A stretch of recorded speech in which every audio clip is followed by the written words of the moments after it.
Oh, I need my... Oh, there's the iPad. There's the iPad.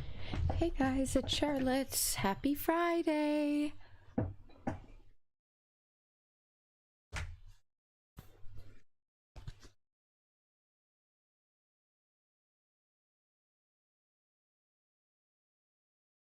Okay, getting the iPad.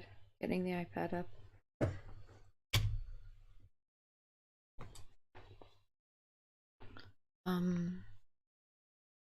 We are doing an educational stream today.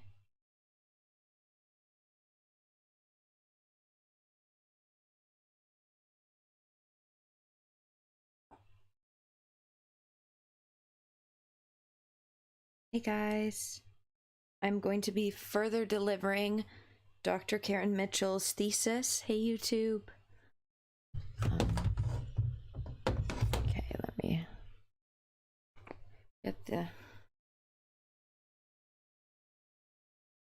I look a bit grungy, but...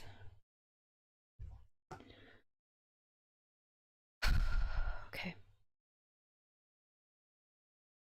Got my glasses on. It's a glasses stream. Hi, Leonard. Hi. Hi. You'll like this stream. This is an educational one. Happy Friday. Hope you've been doing well, or at least making it through. Or at least making it through.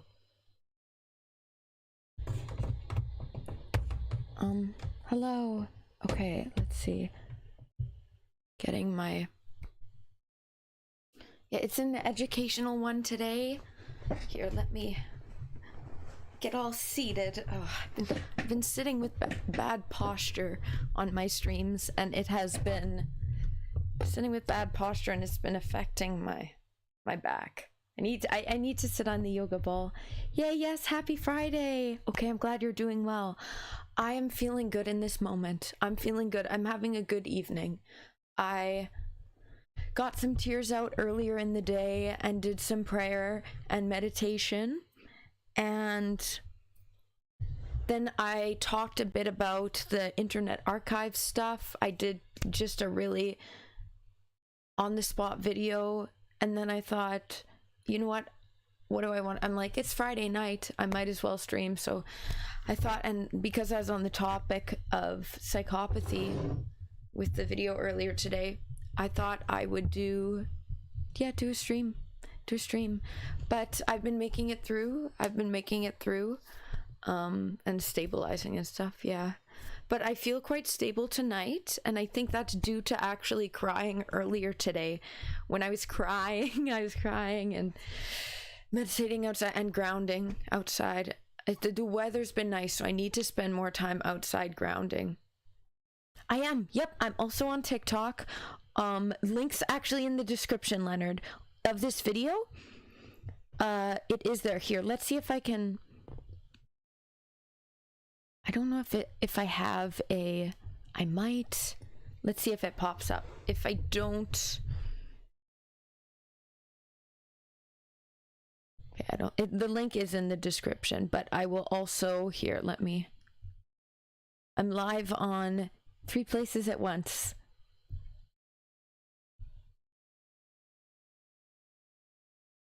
Here. There. Okay, I think I got it. Yeah, I didn't use TikTok much, but I'm trying to use it more now. I'm trying to use it a bit more now. Okay, perfect. Yeah, I'm using it a bit more now. I'm posting a bit more to the TikTok.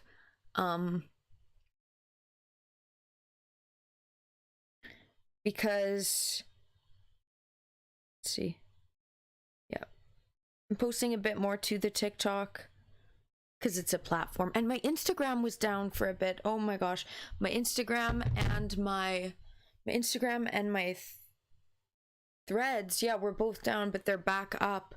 I don't know why they were down, but they're back up. So, but I can't stream on there simultaneously. Yeah. So, anyways, yeah. But hey guys, I have some chamomile tea. Because last time that I was delivering these lines, I got quite emotional. I don't think I will today. I think that I'm in a good state of mind to be able to deliver deliver Dr. Karen Mitchell's thesis today. I feel confident that I will be able to handle it, but I do have some chamomile tea here. I have some chamomile tea that I'll be sipping on, and they say it has the calming properties or whatever. So yeah, Dr. Karen Mitchell is, I almost said my favorite Twitter user, but I think Stephen King is my favorite Twitter user. So Dr. Karen Mitchell is my second favorite Twitter user. Yeah, she's my second favorite Twitter user. Sorry, there was a fly. She is my favorite. I think her PhD was either for psychology or philosophy. She's an incredible educator on psychopathy and narcissism. She is a leading expert. She's the world leading expertise in the area of psychopathy and narcissism, and speaking about it for what it truly is. Oh, I just realized. Oh, I don't think it is live on the... Because I had to log in. I might not be live on the TikTok right now because I had to log in. Oh yeah, darn it. Because I cleared my history or whatever, and when it clears the history, I don't know how to just clear history, but not clear but not log me out of everything. Okay. Let's see, what was I? Oh, yes. But what I'm going to do right now is just update the title of this video for both YouTube and Twitch. Yeah, for both YouTube and Twitch.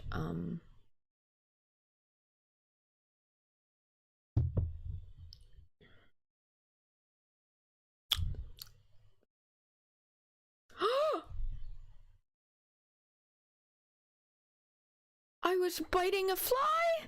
I thought it was a tea leaf. I'm not vegan. I thought it was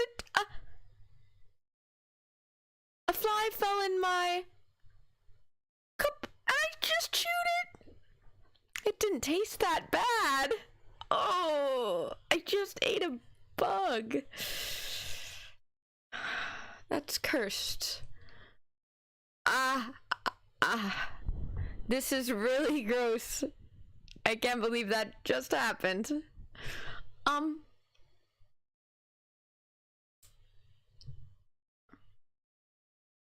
My tea is tainted. My tea is tainted. I'm still gonna have my tea. Okay, that just happened. Dr. Karen. Okay.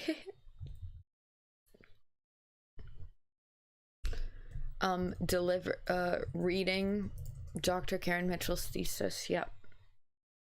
That I can't believe that happened. Well, such is life.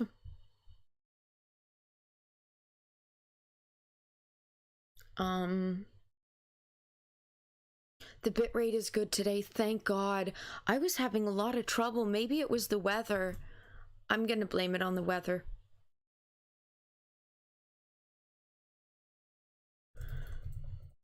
Let me see, can I add more? Narcissism? No, you can't add. Okay. Oh, shit. Okay. Reading.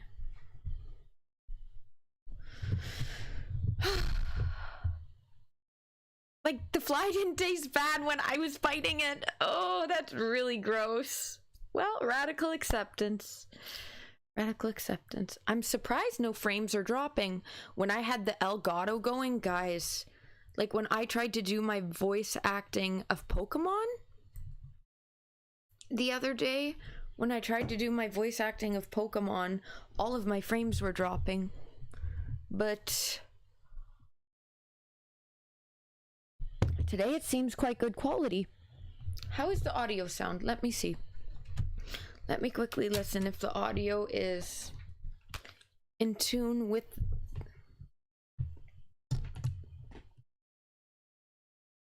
My tea was supposed to be calming, but it instead... Okay, yeah, testing.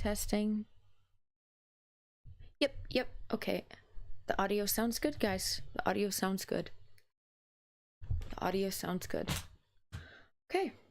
Well, yeah, so Dr. Karen Mitchell, she is an incredible woman, doctor of philosophy. Okay, yep, philosophy. She wrote this thesis for her doctorate of philosophy. It is groundbreaking new information on psychopathy and narcissism, and really speaking about how narcissism and psychopathy are the same thing, how she doesn't like all the different subgroupings that the DSM has created that try to act like they're different things, when in fact there's one overarching dark personality type. It's not, oh, narcissism is different in this way from psychopathy in this, and Machiavellianism is this. No. It's prefrontal cortex and amygdala defect. It is, they think completely differently. They get off on sadistically destroying, demeaning, harming. They don't have access to a conscience, basically. And this woman is basically gathering together all of the most important information on psychopathy. And I am just so thankful for her Twitter and for her work that she's doing and for her thesis. And I have not read her full thesis in its entirety, but I wanted to, instead of just read it on my own time, I wanted to read it on stream with you guys to educate you guys.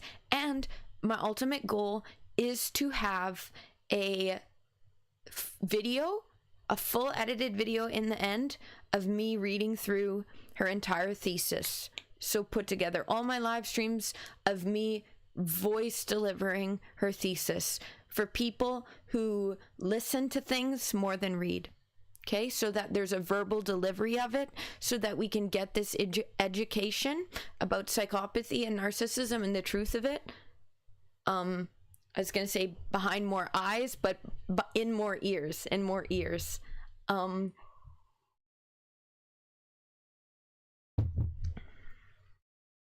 So that's what I'll be delivering this today. We delivered the other stream, which you can watch on my YouTube in the past live broadcasts. It is there. And I think we're on page 17. We made it through all of chapter 1 and we're on to chapter 2. So I guess right into it. And guys, I will also still respond to your comments and stuff. I love being able to chat with you guys. That's what I like about stream, how it is interactive. So I'm not, sorry, itching. It's my showing red on my face after I itch. I still like chatting with you guys. So just because I'm reading this doesn't mean that you can't leave comments and that I won't respond. But also, if you guys just want to listen to this, that's okay too. So yep, that's what we'll be doing this stream, basically going over this thesis and just reading it, starting on chapter 2. And if you didn't hear chapter 1, that is available on my YouTube past live broadcast. There's another one. Don't go in the tea. Don't make me accidentally eat you, fly. There was a guy who swallowed a fly, don't know why. What book was that? There once was a woman who swallowed a fly. I don't know why she swallowed a fly. That's me, guys. Oh my gosh. I'm gonna have to clip that. That's ridiculous that that happened, but Okay, we have another sip of this kind of cursed tea. And yeah, all of Dr. Karen Mitchell's links are in the description of the YouTube. And yes, I will still respond to your guys' comments. I'm still going to be checking both Twitch and YouTube chat. So don't think that I'm not interacting with you guys. You know that I'm a chatty streamer and I love interacting with you guys. But yeah, I guess let's get right into it then. Let's start delivering Dr. Karen Mitchell's thesis. What I love about this is so many people, guys, aren't aware of psychopathy, aren't aware of narcissism, aren't aware of the depth of the evil of it. And because of that, most of society is unaware, because most of society thinks that everyone can be a good person or everyone wants to be a good person. Psychopaths / narcissists / Machiavellianism, they're not good people and they don't want to be. They don't want to be. So yeah, she goes over this. We are going to break this down. We are going to read out and deliver her beautiful thesis words. We're on chapter 2. I think we're page 17. Yep. Oh, okay. All right. So we went through chapter 1. We went through chapter 1 last time. Now, let's go through chapter 2. Chapter 2, Literature Review. Critical analysis and fact-finding discussions with international thought leaders. Yeah, guys, by the way, Dr. Karen Mitchell has worked with the top of the top, and now, in my opinion, she's the world-leading expertise because she's gathered all this information from all these other professionals, as well as doing hands-on work and working with victims to be of psychopaths, to be able to put together all of this information. And I'm just so thankful for that. She's really amazing. She really is the go-to, and I'm really so thankful. Okay. Introduction. The breadth of existing literature. Increased discussion in the ethics literature on strategies to ameliorate. That's what I'm going to have to Google. Let me Google. I don't know what that word means.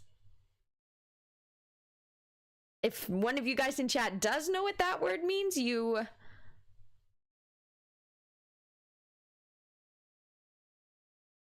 On strategies to become better, to improve. Okay, to improve the costly impact of people of dark personality in politics, business, religion, and the broader community highlights an urgent impetus for clarity and consensus regarding the features of people of dark personality in order that society can more readily recognize the attributes of people of dark personality and contain the far-reaching negative impacts of their behaviors.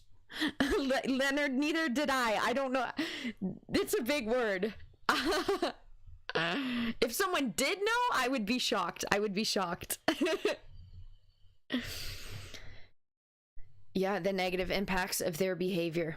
It is established in the literature review to follow and in the primary research conducted for this thesis that the attributes of people of dark personality are unable to be distinguished and recognized from any existing models or constructs. So what she's saying here is the current data, the current PCLR tests, the current methods are not good enough in accurately labeling, distinguishing and recognizing psychopaths and narcissists. And because of that, most of society is unaware. So she's going to talk about this and how her new work is bringing awareness to this. This thesis builds on the extensive work of researchers such as Kennedy et al., a certain person. Assessment tools developed from models to identify people of dark personality are numerous, contradictory, and oftentimes do not include features that are discussed in the academic literature. Crucially, existing models are not well supported by data on higher functioning people of dark personality outside of the prison system who are more difficult to access for research purposes. So psychopaths slash narcissists slash dark personality slash Machiavellianisms make up around 10% of the population, and most are not in jail. Most are the psychopath next door, the nice, charming guy next door or girl, because women can be psychopaths as well.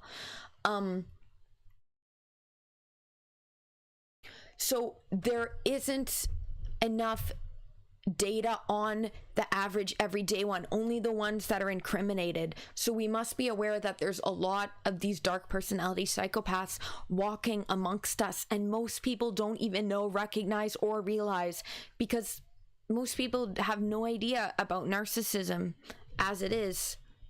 So yeah, okay. But she has done this data. She is compiling this data. A review of the existing literature. One sec, let me just get Bijou for a second.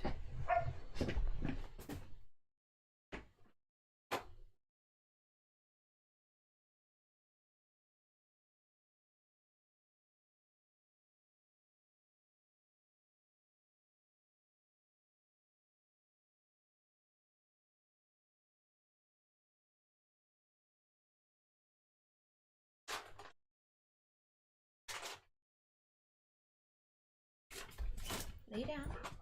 Lay down. Lay down. Hey, come lay down. Come over, lay down. Sit down. In your bed though.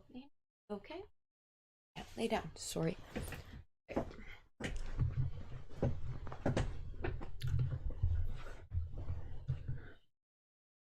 A review of the existing literature on people of dark personality was a substantial piece of work.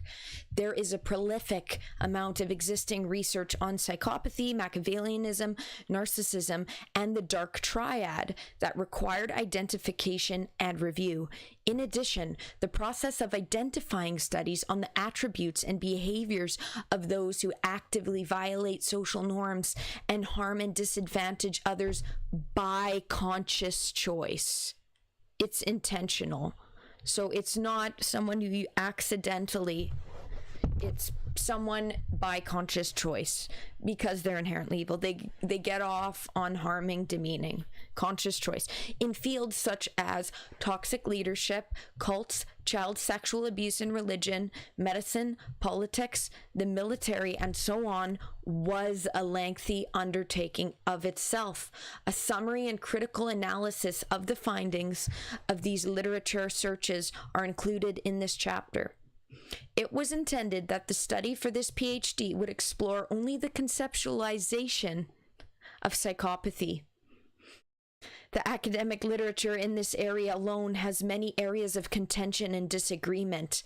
It became clear, however, after the initial literature review, that to fully understand the core attributes of people who actively violate social norms and harm and disadvantage others by conscious choice, it was important to also explore research in the areas of Machiavellianism, narcissism, and the dark triad, as the overlap in attributes was substantial. So the traits of psychopaths, Machiavellianists, narcissists, and people with dark triad, they all seem to have overlapping similar traits. And what she's come to find, and we'll see, is that it's because it's one overarching dark personality type. It's the same brain psyche. Literally, they have a defect in the prefrontal cortex and amygdala. Yeah, should be, oh, okay, let's see. Overlap of the attributes was substantial. Paul Hess points out that because of their overlap, the conceptualizations of psychopathy, Machiavellianism, and narcissism should be studied together. During the review of psychopathy, Machiavellianism, narcissism, and dark triad literature, it also became clear that groups of researchers in fields of study such as cults, child sexual abuse and religion, and coercive domestic violence were studying people who exhibited the same features as psychopaths, Machiavellians, and narcissists without using those terms. So they're not using these specific terms, but the people who were studying evil people within these were, in fact, they were describing, which is one overarching dark personality type. Therefore, the research parameters were expanded yet again to include these fields of study. So at first it was just going to be on psychopathy, but then she realized, guys, they're all the same. All of these different, they put them in these different subgroupings. They're one thing. They're one thing. So they're all the same psyche as Ted Bundy. Are all of them gonna end up be serial killers in their life? No, but they all do have the same psyche as Ted Bundy. This is like a example of I like to make. They may not become serial killers and do the things that Ted Bundy does, but they have the same psyche as him.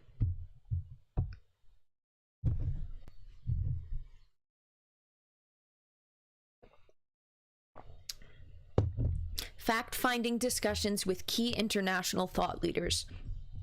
To gain deeper knowledge of existing research, fact-finding discussions with key international thought leaders in the personality research community were undertaken. Key researchers often publish with others.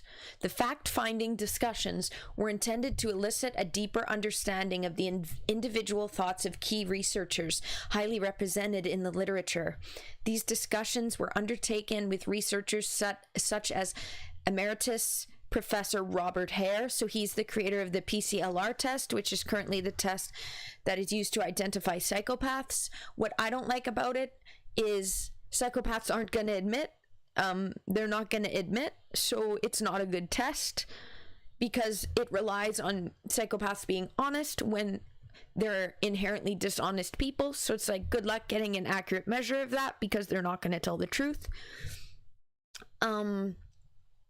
The late Samuel Candler Dobbs Professor Scott Leinenfeld, Emeritus Professor David Cook, Professor Martin Selbaum, and Professor Peter Jonasson prior to the commencement of the primary research. The internationally recognized researchers that participate in the fact-finding discussions were not included in the primary research study. A different set of internationally recognized researchers were included in the primary research study. The thesis author, so Dr. Karen Mitchell, has had a long-term interest in people of dark personality through professional and other experience, and the fact-finding discussions were commenced years prior to enrollment into the PhD program. They continued during the early days of the PhD with the support of the then supervisors who recommended an approach to these discussions that replicated the approach already adopted. While ethics approval was not sought for these early fact-finding discussions, as the PhD program had not commenced at the time they were initiated, as an accomplished advisor working internationally with executives on complex change agendas, the thesis author is practiced in the ethics of discussion with accomplished professionals. The fact-finding discussions may have been omitted from the thesis altogether, given they were commenced prior to PhD enrollment, but they seemed important to mention given the seniority of the researchers. These discussions have been treated like academic literature. So her discussions with these other different professionals, it's treated, she did it all properly by the book, okay? She did it by the book. The fact-finding, the fact-finding discussions may have been omitted from the thesis altogether, given they were I read that already. But these discussions were treated like academic literature. This process of fact-finding discussions with internationally recognized researchers and its inclusion in this thesis was discussed with Swinburne Ethics. The fact-finding discussions included several one-on-one meetings with Emeritus Professor Robert Hare, which he was the most esteemed. Now I consider Dr. Karen Mitchell the most esteemed, but he was, during a period when he was co-facilitating a PCLR training program for professionals, a program the Thesis author participated in. The Thesis author traveled to the Caribbean for these meetings and to attend the PCLR training program. The Thesis author also, Dr. Karen Mitchell. When they say Thesis author, guys, it's Karen. The Thesis author also flew to Atlanta, Georgia, in the United States to meet with the late Samuel Candler Dobbs Professor Scott Leinenfeld, and to Sydney, Australia, to meet with Professor Peter Jonasson. The meetings with Emeritus Professor David Cook from Scotland and Professor Martin Selbum, New Zealand, were undertaken by telephone or Zoom because of COVID-19 pandemic-related travel restrictions.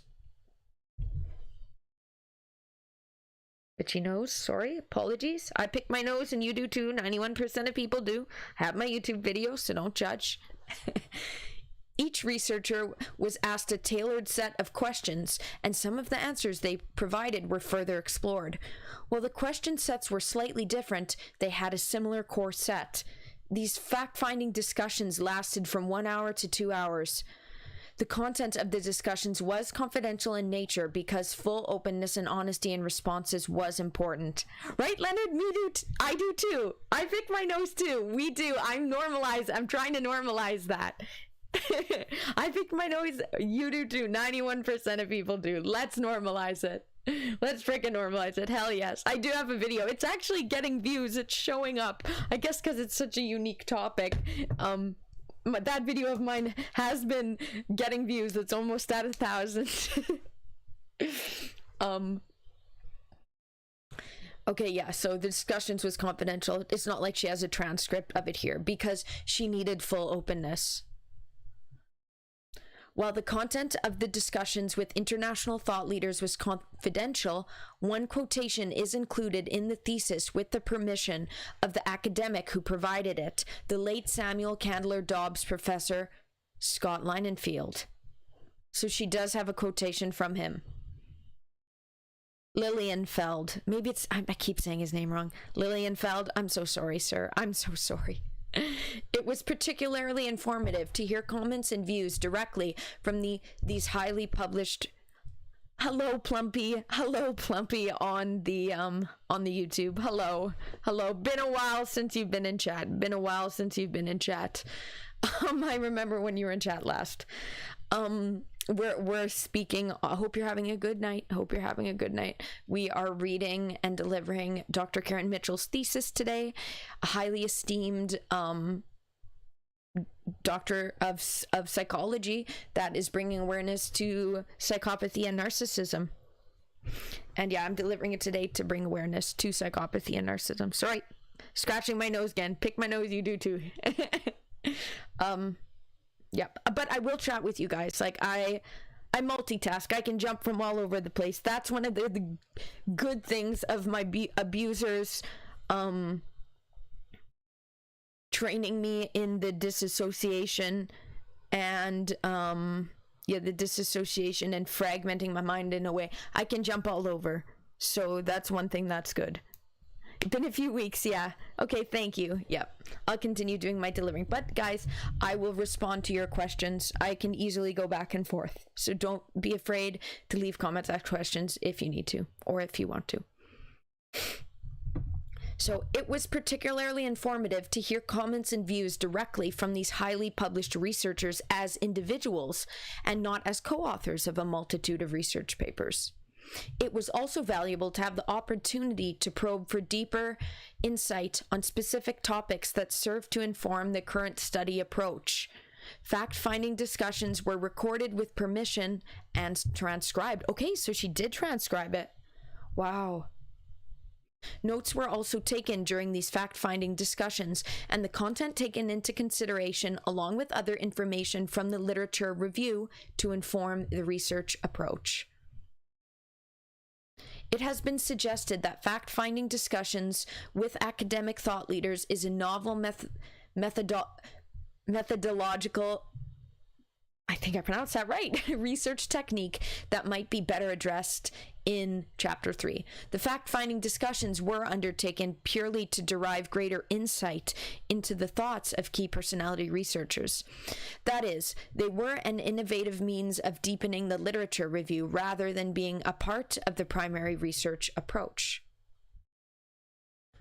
The following review and analysis... Oh my god. Leonard. Yes. Oh, I'm so sorry. Go be there with your mom. Go be there with your mom, okay? And with your uncle if you can, okay?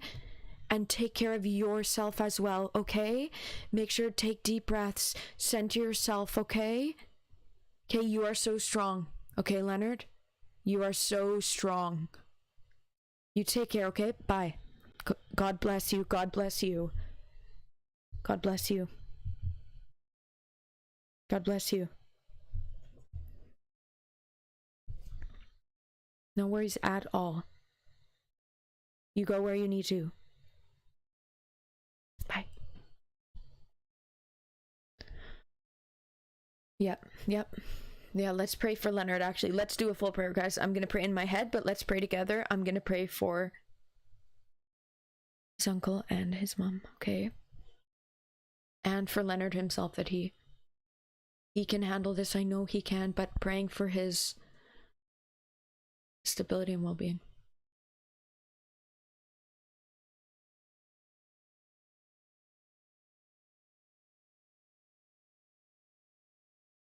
Amen.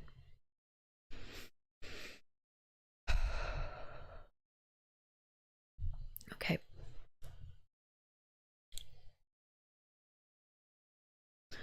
Okay, guys, let's get back into it. The following review and analysis of literature discusses barriers to a comprehensive and nuanced understanding of people of dark personality across the adult population. She really breaks it down. She's really getting into it. It also outlines some of the key points of contention. The research approach for this PhD is then outlined in chapter 3.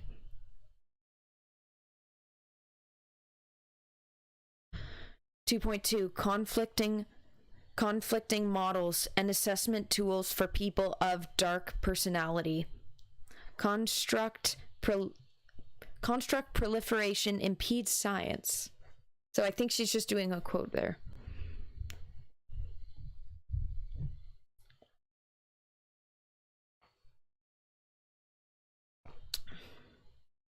So a prolific construct impedes science. I guess, like, instead of just having the numbers, having maybe what she's saying, a well-constructed, like, this is what it is, that impedes just giving the numbers, or giving, yeah, I think that's what she's meaning. I don't know. we'll have to ask Dr. Karen Mitchell on that. Okay. But as discussed in chapter 1, many models have been developed to represent people of dark personality. The associated assessment tools or measures built from them differ considerably, assess different items, and are based on information from different data gathering techniques.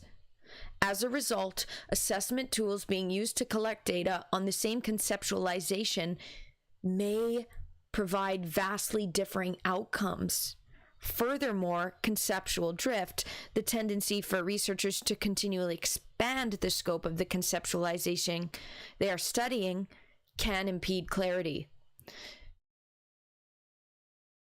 Some assessment tools designed to identify people who actively violate social norms and harm and disadvantage others by conscious choice do not reflect the findings of research undertaken in the field of psychopathy, Machiavellianism, and or narcissism.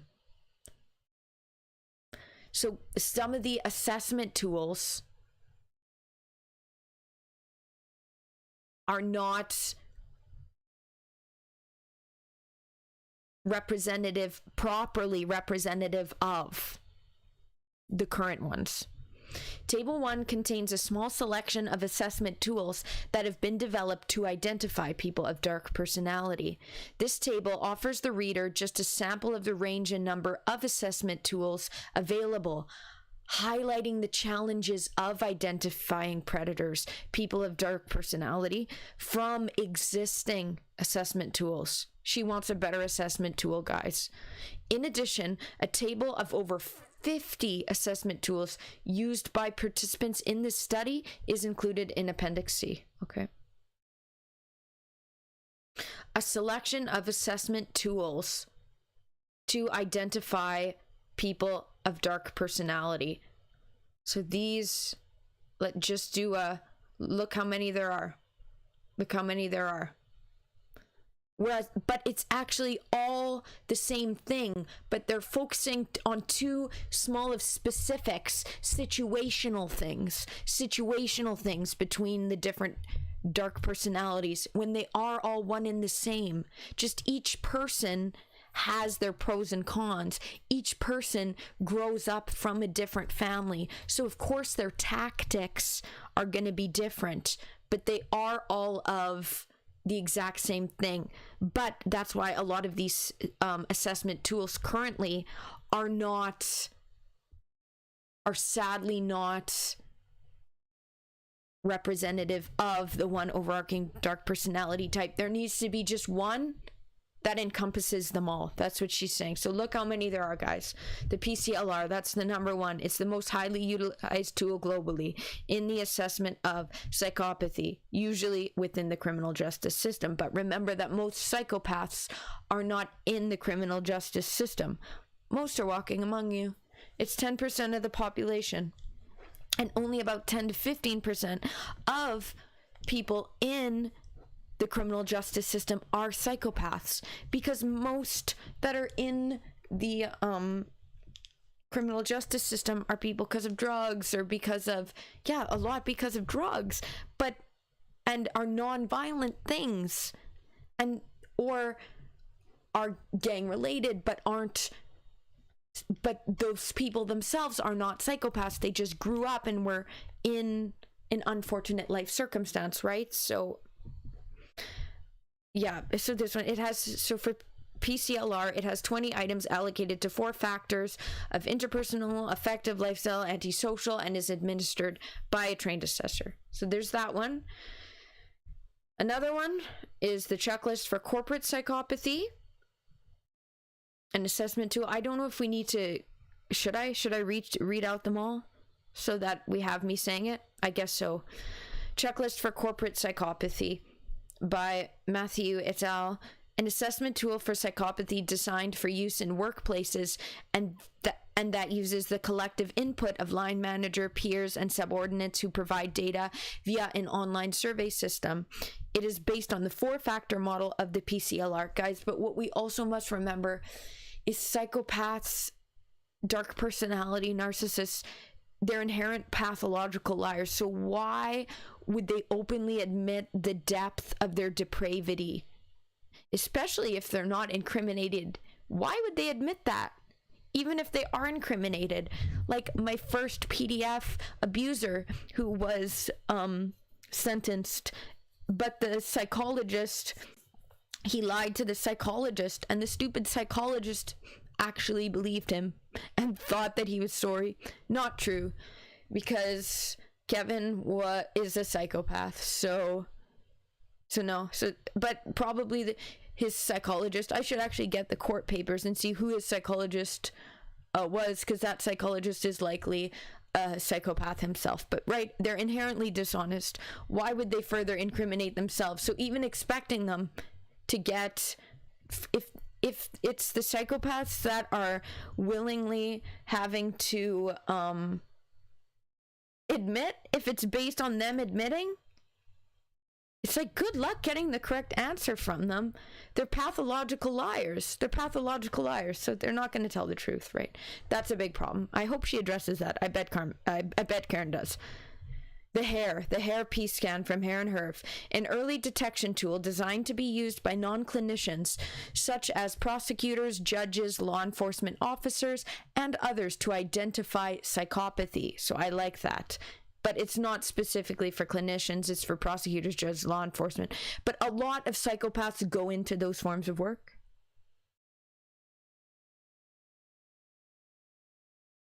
One of mine wanted to become that was his goal in his career. Not gonna happen, but that was his goal. So just know that. Hi, Chill Out Man. Hi. Happy Friday. Happy Friday. I'm feeling calm. This evening I got my cry, my panic, my tears out earlier today, and I myself feel settled this evening. And we're talking about narcissism and psychopathy, so I'm educating via incredible Dr. Karen Mitchell's thesis. Oh, and look, it's actually hard for you guys to read this all, so I actually should be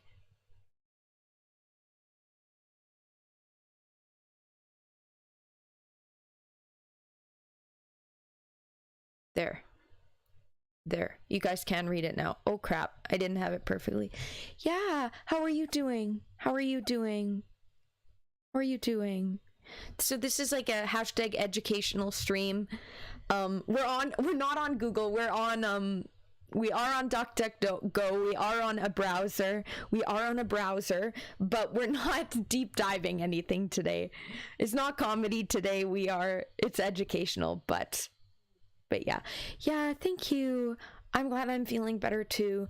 I feel really glad that I did cry and I allowed myself to cry and get those emotions out, because that's a way of processing it and physically letting out those sad emotions. So, and I'm glad that I do feel better because of it. Let's normalize crying. Let's normalize letting out those emotions, no matter what your gender is. Men are allowed to cry. Men are allowed to cry too. Okay.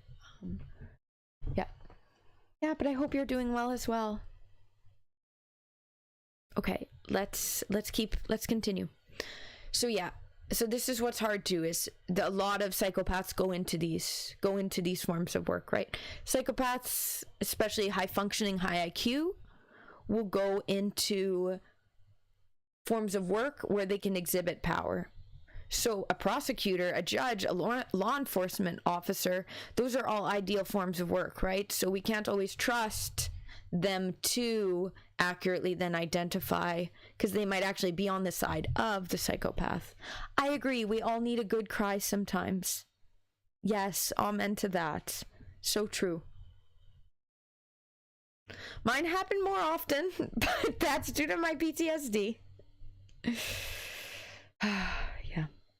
Sometimes I hold it and I don't allow myself. I'm fighting the tears, but I let it out today. And I grounded myself outside, spent time outside, barefoot grounding. Just glad I did that. Okay, but for this one, each facet features 30 statements for scoring. Then the next one, comprehensive assessment of psychopathic personality. And these are all psychopathy. A tool designed to provide a dynamic conceptualization of psychopathy with the potential to measure change in symptom severity over time. It contains 6 domains, including attachment, behavioral, yawning, cognitive, dominance, emotional, and self, and 33 symptoms, each symptom defined by several adjectives. The focus is on personality traits rather than potential behavioral consequences of personality pathology. Okay, noted. Then the next one, comprehensive assessment of psychopathic personality, self-report. So they're expecting, again, the psychopaths to be honest. When psychopaths, narcissists, dark personality, dark triad, Machiavellianism, they're inherent liars, inherent pathological liars. So good luck getting them to be completely honest. A 99 self-assessment tool modeled on the comprehensive assessment of psychopathic personality. Next, Durand Adaptive Psychopathic Traits Questionnaire, a measure of adaptive traits that have potential positive application and are associated with psychopathy, including leadership, logical thinking, composure, creativity, fearlessness, money smarts, focus, extroversion, and management.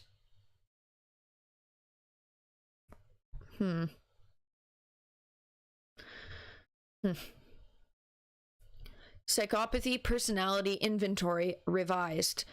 A 154-item self-report measure designed to assess psychopathy across the adult population and devised from the PPI, Psychopathy Personality Inventory. Participants respond by reporting the extent to which each item describes them by selecting from 4 options. False, mostly true, true. This measure provides scores for 8 subscales, as well as a global psychopathy score and 2 psychopathy factor scores.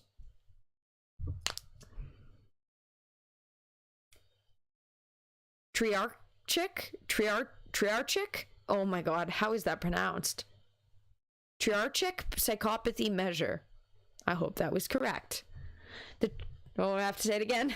The Triarchic Psychopathy Measure is intended to reconcile and accommodate alternative descriptive accounts of psychopathy. It includes 3 high-level attributes: disinhibition / impulse control, boldness / venturesomeness, and meanness. Next, the Levinson Self-Report Psychopathy Scale. A 26-item self-report assessment tool intended to measure psychopathy in non-institutional populations. Yawning again. This is what happens when I'm talking a lot. I don't breathe in enough, and I'm a fast talker.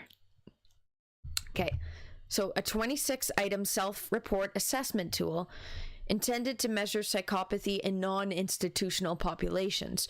It provides a total psychopathy score and 2 factor scores. Next, Self-Report Psychopathy Scale version 3, a tool developed to complement the PCLR for use outside forensic settings and using a shortened process. 12 items are included that are conceptually adapted from the PCLR and are used in an interview format. Okay, interesting. This one's interview format. Now we're moving on to Machiavellianism, which, remember guys, what Dr. Karen Mitchell has found out through her thesis is psychopathy, Machiavellianism, narcissism, dark triad, dark personality. They are all the same thing. So all of these different tests are actually all just testing for the exact same thing. The one overarching personality trait. And that's why having all these different names for it makes it so confusing. That's why it makes it so confusing, and actually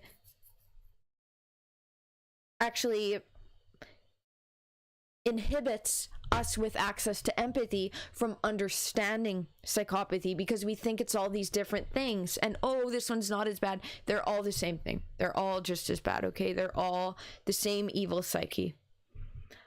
And I just have to keep making people aware of that. I can't keep saying that, but it's just so true. Okay, next, the MAC 6 scale. I'm not good with Roman numerals. A self-assessment scale composed of 20 items and the first measure to be developed for Machiavellianism. Still one of the most highly used, apologies for my yawning, Machiavellian assessment tools. Machiavellian behavior scale. A 7-item self-assessment questionnaire evaluating Machiavellian behavioral descriptions. Respondents rate approval of a main character in different scenarios on a 4-point scale of strongly approve, approve, disapprove, and strongly disapprove. Machiavellianism personality scale, a 45-item self-assessment tool based on 4 discrete dimensions of Machiavellianism: distrust of others, immoral manipulation, desire for control, and desire for status. And now we're on to ones that are considered narcissism tests. 5-factor narcissism inventory, a self-report measure intended to assess traits associated with narcissistic personality disorder, including both grandiose and vulnerable narcissism, from a 5-factor model perspective. Maybe let me have some water. Maybe that'll help the yawning, guys. Oh, did I leave my water bottle in the other room? I may have. 1 second, let me go grab it. Yeah, I did.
Hey guys, okay, I'm back. I ended up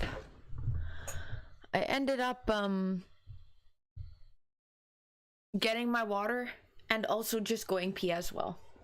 I did to go to the bathroom. Okay. Let me just trying to bring it up. My internet's kind of slow here with apologies for how I sit. Just trying to get YouTube chat up. Hopefully I won't be yawning as much. As I yawn. As I yawn.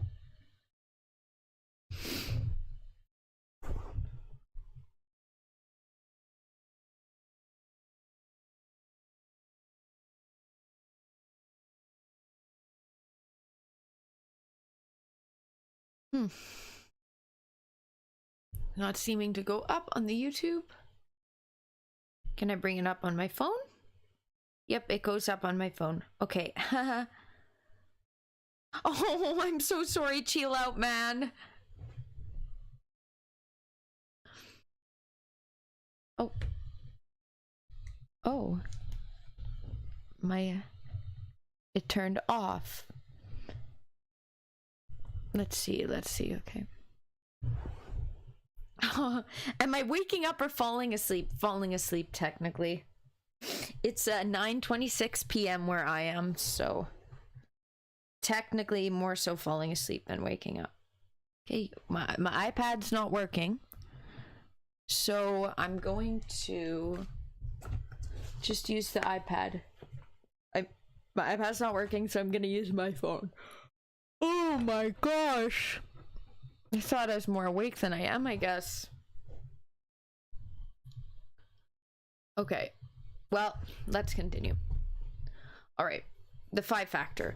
A self-report measure intended to assess traits associated with narcissistic person... I already read this.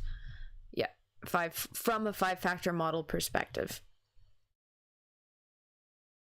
Narcissistic personality inventory, a 40-item forced choice self-report technique that measures leadership/authority, grandiose exhibitionism, and entitlement/exploitativeness in non-clinical narcissism. Hypersensitive narcissism scale, a 10-item self-report measure of hypersensitivity, entitlement, and vulnerability. Then this one is a Machiavellianism one. A 201-item measure. I'm going to turn this down. Maybe it's just too bright from my eyes. A 201-item measure developed from the 5-factor model of general personality. 13 subscales are included that represent Machiavellian personality. Next one, where these two will be dark triad. Dirty Dozen, that's a funny name for it. That's a really funny name for it. Jonathan and Webster have a sense of humor. A 12-item self-assessment measure of the dark triad of personality, including subclinical forms of psychopathy, Machiavellianism, and narcissism.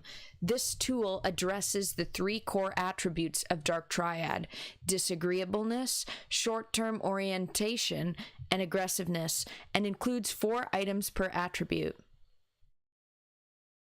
Short dark triad, a 27 self-assessment measure of the dark triad, which includes 9 questions for each of the 3 core attributes.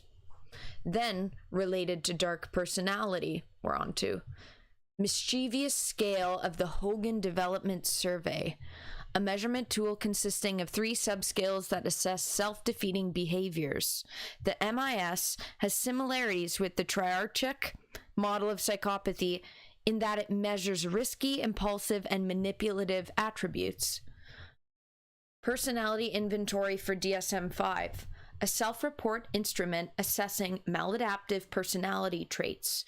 The 25 facet traits of this model are classified into 5 broad trait domains called negative affectivity, detachment, antagonism, disinhibition, and psychoticism. Psychoticism. Yeah, I think that's how it's pronounced. Destructive leadership questionnaire. An assessment tool including 22 behaviors that can be used for personal assessment or for evaluating a subordinate, peer, or leader in identifying the frequency that they or others engage in destructive leadership behaviors within their own work team or organization. So that's for the workplace.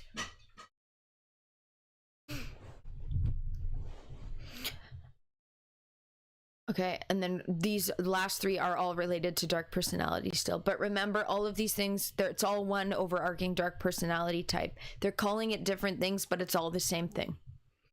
Abusive supervision scale. This scale requires participants to report how frequently and how seriously their immediate manager engages in 15 nominated behaviors utilizing a 5-point Likert type scale. Reactive and proactive aggression questionnaire. This assessment tool is a 23-item self-report measure of 2 aggression scales, proactive and reactive. And the last one, checklist of controlling behaviors, an 84-item domestic violence assessment instrument that can be used to address multiple levels of coercive control in relationships. Interesting, that seems to be the only one that's specifically for relationships and coercive control.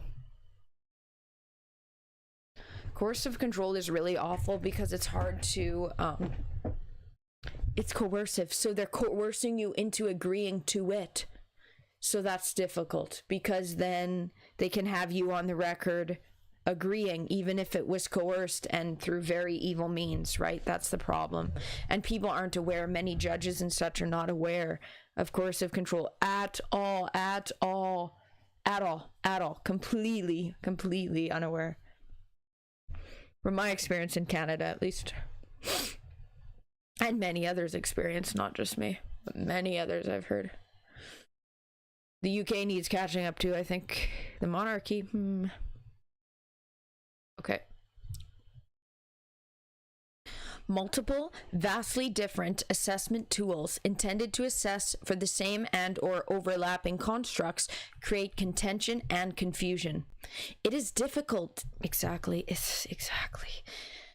It is difficult to build a comprehensive and nuanced picture of people of dark personality when an assortment of assessment tools is available. It's like, which one do I pick?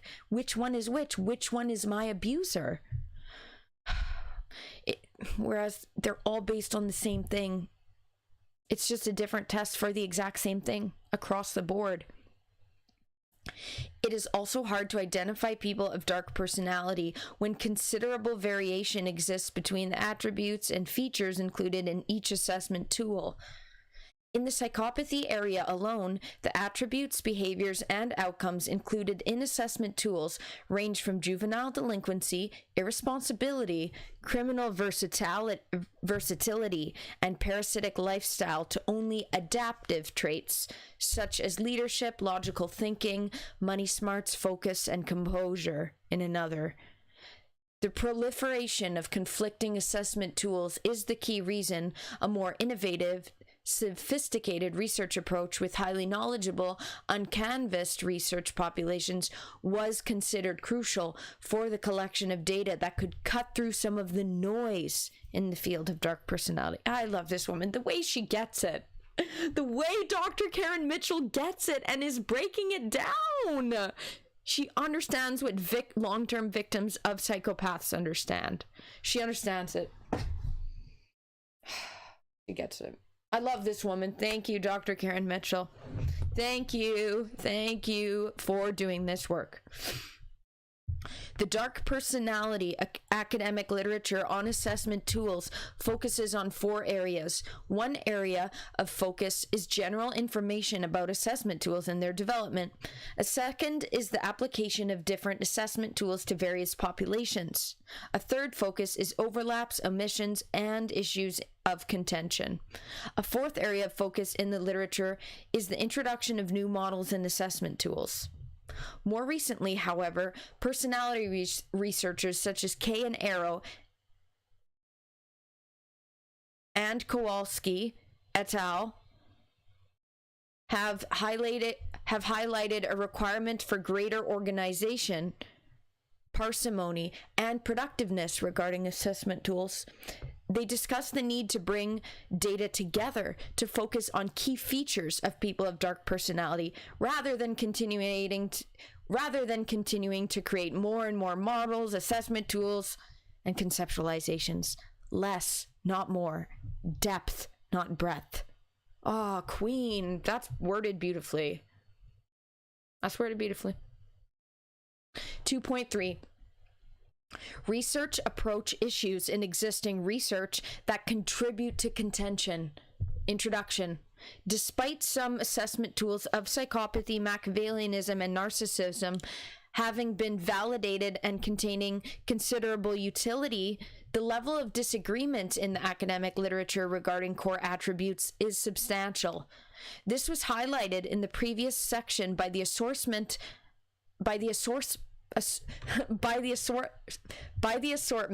of assessment tools available to identify people of dark personality.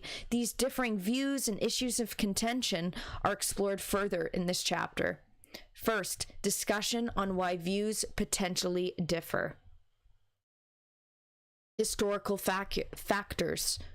In the personality research, there are many factors contributing to an unclear picture of people of dark personality. A key factor is historical and lies in the development of early assessment tools intended to identify people of dark personality.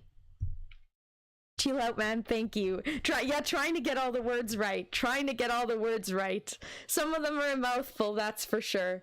But it's because she is a very intellectual, smart woman, using all the right words, and to be taken seriously. Like, we take her seriously. I like it. Queen, legit queen. I'm trying to do them justice, trying to get her words right. Okay. Yeah. In personality research, there are many factors contributing to an unclear picture of people of dark personality. A key factor is historical and lies in the development of early assessment tools intended to identify people of dark personality. Research into the common features of those who actively violate social norms and harm and disadvantage others by conscious choice commenced in earnest in the 1970s. It was around this time that models and associated assessment tools for conceptualizations of psychopathy, Machiavellianism, and narcissism were introduced to the personality literature. An early assessment tool for psychopathy, the Psychopathy Checklist, PCL, by Hare, was developed in response to a high level of need by forensic psychologists and forensic psychologists and psychiatrists to diagnose socially dangerous individuals who were rational but did not comply with societal norms. The research informing this early psychopathy measure was based almost entirely on incarcerated offenders, so ones that were caught. Many psychopaths go to the grave never being caught and harming and disadvantaging people throughout their entire life, okay? That's a hard thing for many people to accept, but it's true. Most are outside of the prison population, especially because they're not given long enough sentences. That as well. If they are caught, a lot of them are just let back out.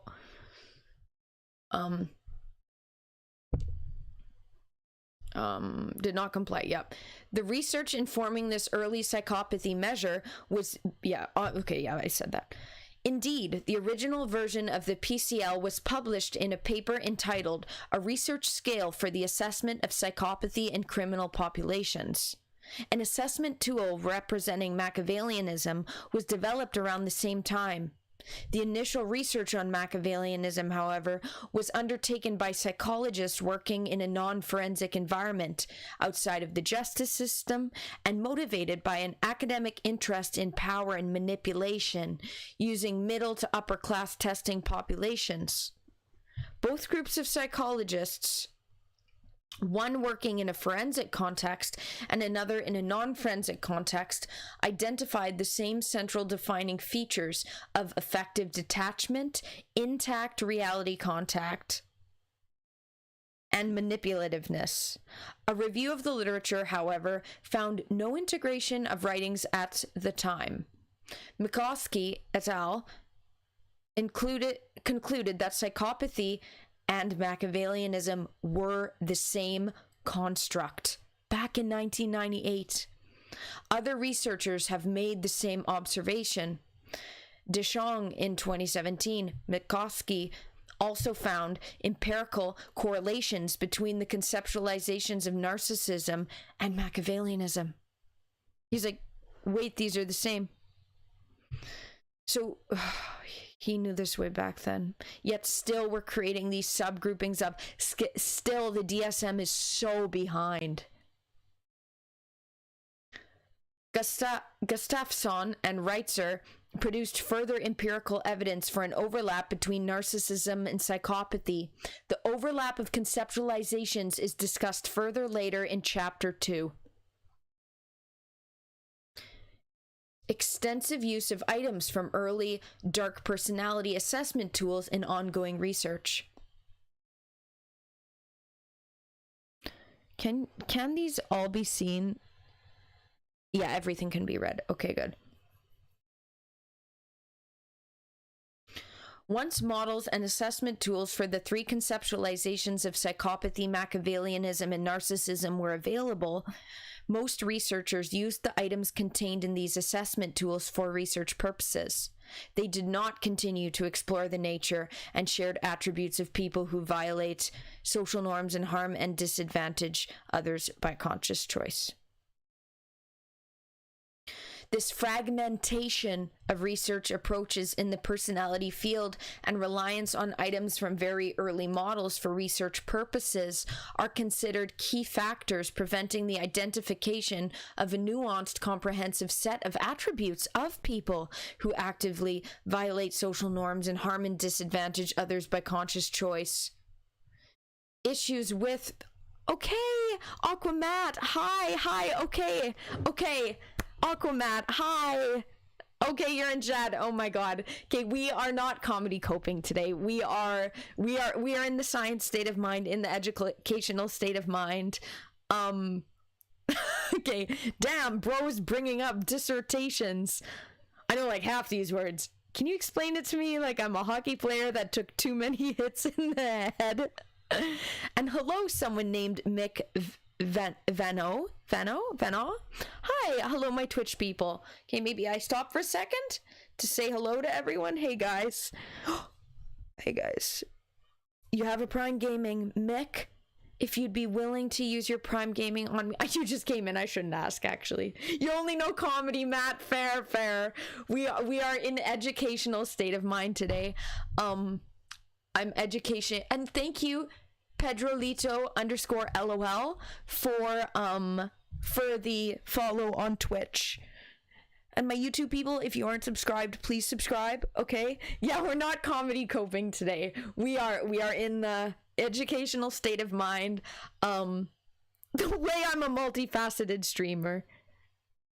Yeah, thank you, chill out man. Yes, I'm in a sound state of mind. So true. Oh, you're listening and dinner preparing. Lovely. Yeah, hey guys. Yes, Matt, it's a glasses stream. I have the glasses on. I look more professional. I look more professional with the glasses. That's not why I have them all on. It's not just for the visual purpose. It is, yes, chill out, man. Yeah.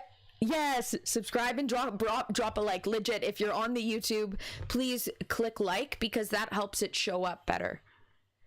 No, Matt, I didn't. It did. Because if you look on my last video on my YouTube, I might be on the Twitch as well, of my past lives, of me reading chapter one of this thesis. I don't have the glasses on.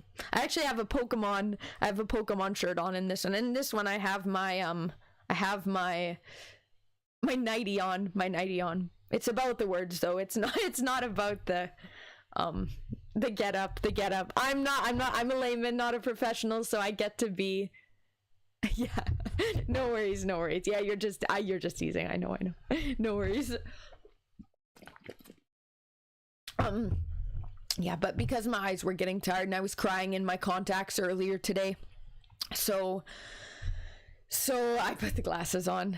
The way I over-explain that is actually due to my trauma and the court system, the way they gaslight you and don't believe you, and then you have to. Anyways, I was I have my PTSD and cry time again. Yeah, I was just feeling very sad. I was quite stuck in the past. I was early this morning thinking about where I wish my life was, and was feeling sad about that, and feeling like I have trouble motivating myself, just being really hard on myself, and feeling a lot of sadness and such, and the past was haunting me. Yeah, I guess flashbacks really. But I feel better. I got it out. I feel much better after crying and grounding as well. I sat outside barefoot, grounded, meditated, cried, and letting it out. I now feel, like Chill Out Man on YouTube said, I feel very sound of mind. I feel good tonight, which is why I was like, I think I can do this educational stream because I'm in a good state of mind to be able to deliver it. Yes, grounding is awesome. And it's warm, even though I was wearing the toque the other day. It has been warm in Manitoba. Today it was like in the 20s. Oh, first time you're looking at the stream. Chill out, man. You're not gonna lie, the glasses say legit professional.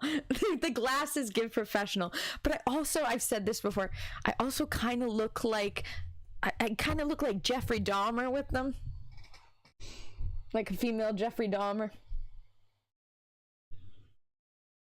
Oh, you're a combat infantryman with severe PTSD. You ground by churning out haikus. Art is so healing. Oh yeah, well, God bless you and your service, and I'm so sorry. I'm so sorry. Mine is due to long-term abuse from psychopath PDF files, and then their discarding of me, and then other things I can't talk about that created this, my PTSD. Yeah. Yeah. Thank you, chill out, man. All good. No, you didn't kill the vibe at all. No, not at all. Not at all. Not at all. Not at all. I like chatting. I like chatting with the viewers. I love chatting with you guys, creating the community. No, didn't kill the vibe at all. And Sheila said, a female Jeffrey Dahmer, I'll buy that book. I'm not actually a female Jeffrey Dahmer, just not at all. I'm not a psychopath, guys. I'm not a cannibal. I'm not any of those. I'm actually mainly plant-based, but the glasses give that. The glasses kind of give that. Sadly, visually they give that. Yeah. But yeah, okay, should I have another sip of water and then... And today, though, this stream, what we're going on for the new viewers, this is Matt. Oh, Matt, you're funny. Don't worry, I ruined the vibe way before you. That's funny. This woman, though, the thesis that I'm covering, I should bring up her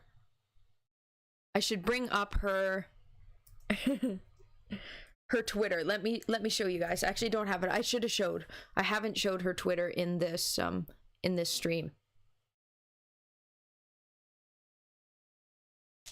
One sec. Just getting it up.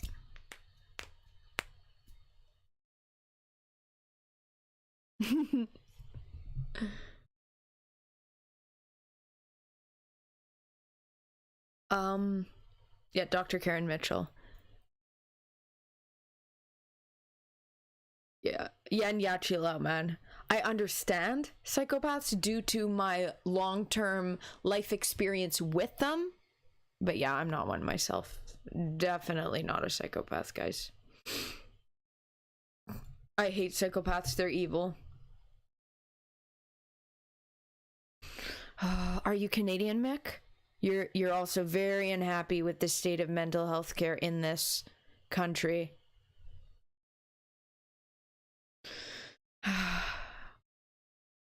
Are you Canadian American? Because both are bad. Because both are bad. No, American. Okay.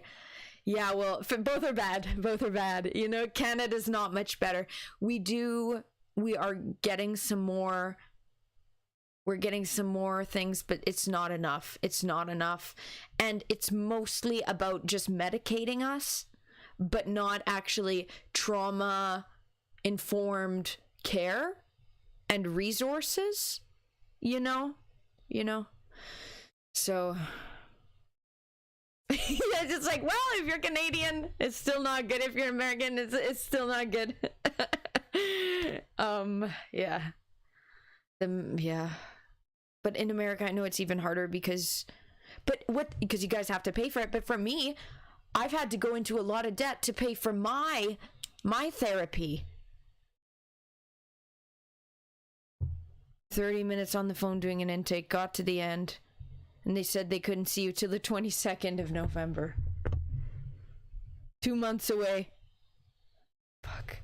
That was like, I had to pay for my DBT. They told me if I had to get in, like, I ended up going 8 times a month, which was $1,100 a month. So the same as rent to pay for my counseling. And if I didn't pay for it, I would have had to wait 2 years to be able to get in. It's insane, the lengths they make you wait. Yeah. And especially you fight for your country, and then the resources aren't available. The resources should be immediately available. Oh my god.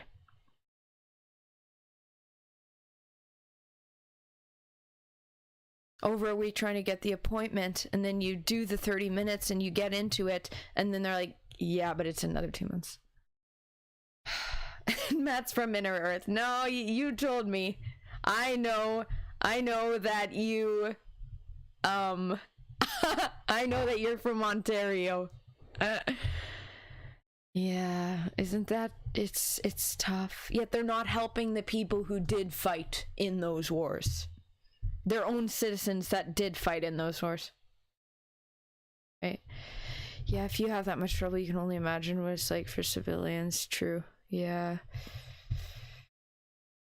It's tough. It's tough. Just overall, the state of it, the state of society, period. The state of society, the lack of good care,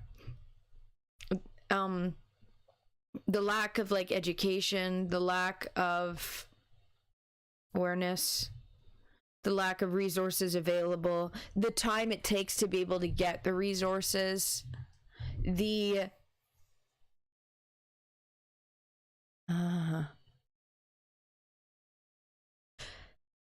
gets funneled up. Does they say that it goes down, that it trickles down? It funnels up. It funnels up. At lavish retreats.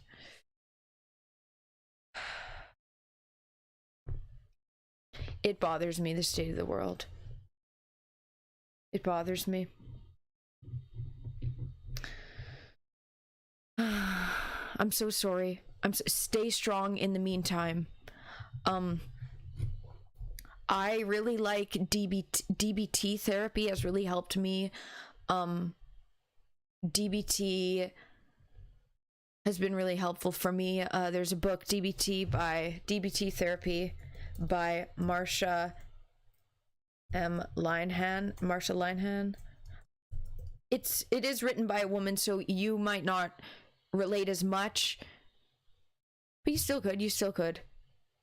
I really like the DBT therapy book, but it might not be specifically for your situation, but it has really helped me. But again, it's harder to learn it by yourself. Like, even rereading it now after the fact, it's okay, you're also autistic, so you see the world very differently than everyone else. That's fair.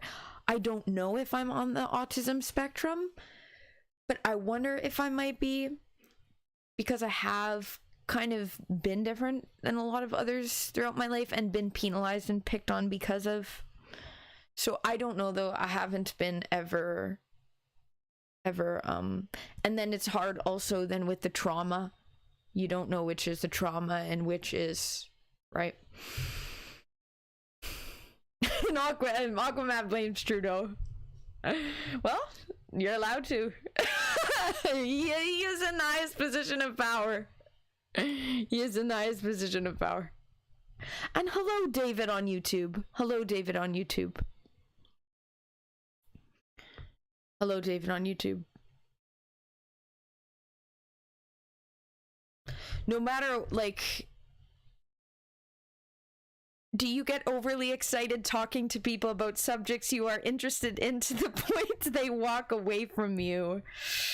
Have they ever walked away from me? So I have societal beauty, so that helps me, and I'm a girl that way, so that helps me, that in the way that I'm thinking, have they walked away from me? Like, I don't know if they've walked away from me, but I'm definitely overly excited talking to people about subjects I'm interested in, and I have hyper focuses. Don't get me started on the pyramids and my alternate theories to the pyramids. That's been my hyperfixation lately. And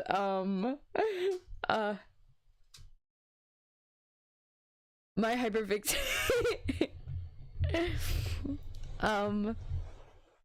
I can relate, Mick. I can relate. I think so. More about the pyramids. Oh my, do I need to do the whole pyramid stream? So TLDR, okay, then I also love Nikola Tesla, and to me, you were there for that, Matt. The reason you were there for that stream, yeah? You were there? Yeah. Yes. Yes. Hi, I don't speak Spanish, David. I only speak English. David on YouTube, I only speak English. Yeah, chill out, man. Saying sup, David. Good to see you. Welcome. Aw, I love this community we're creating, guys. You were, yeah. I'm like, wait, yes, you were. Yes, you were. 24-hour pyramid stream. Look what I have. Look what I have. I went to Chichen Itza. Oh my god, the way I was crying when I went to Chichen Itza. The way I have a reoccurring dream from Chichen Itza. This is from. They said it's quartz. I don't know if it actually is. But the people that sold it to me said, I want one that's quartz, guys. I want one that's quartz. Please, please, please give me one that's quartz. I don't know if it is, but because quartz is what's used in electronics and also is used in pyramids. In the pyramids, it's in the stone of the pyramids. Oh, chill out, man. You speak 2 languages, English and bad English. Yeah, I don't speak any other language. I only speak English. I have, Matt. But you probably know that. I have.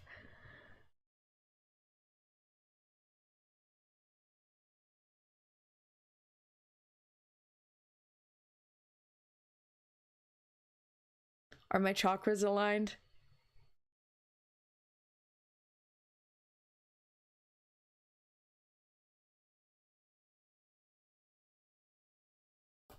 Okay, Mick. Okay, Mick. This is Mick's theory. Pyramids essentially built a competition. Okay. But due to the wetter climate, they didn't last. That's what's interesting is on the Sphinx there is weathering of water, which means it's been stationed to the time when there would have been rain, allegedly, or water. Well, that's like only now did they finally admit that the Nile River used to be by the pyramids. Only now are they admitting. Guys, the way modern academia. The way modern academia. That's why I also like... Matt, that's my theory. Matt, that's more my theory. I respect yours too, Mick, though. It shifted over. Yep. Okay, so TLDR, I think that the pyramids are... Okay, I think that Nikola Tesla, Wardenclyffe Tower, is precious metal version of the pyramids. Precious metal version of the pyramids. I believe they were used for energy. Yep. But also the... Can use because at the top of the pyramids there was a guy who made a makeshift what's it called, the jar, the wine thing with the thing, energy conductor, and he zapped someone, and he zapped the guide, and the guide got afraid and thought it was magic or something, but the energy is focused at the top of the pyramid. There's the electrical energy. Nikola Tesla. Matt, the way okay, let's see. Is this the one of Nikola Tesla that you said was on your... In the other stream, you said it was on your... Was on your desk? Nikola Tesla. Nikola Tesla. Really? I think I need to read it. I think I actually need to read it. I think I actually need to read it. The pyramid. So, it's his spiritual life. I want to know that too. Not his invention. I would love to hear about that. Okay, Mick, give your theory. We can't say the word aloud. We can't say the word aloud because might get banned. But yes, give your theory. Yeah, I want to hear your theory. But as long as it's not like glamorizing them, because we don't stand for that.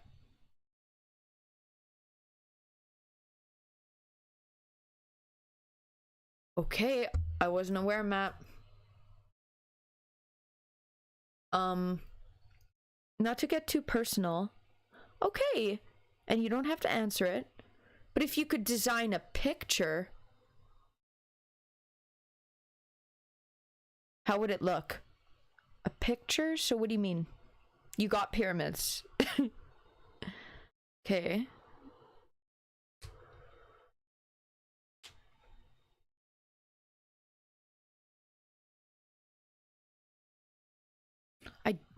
Mick, I did a stream.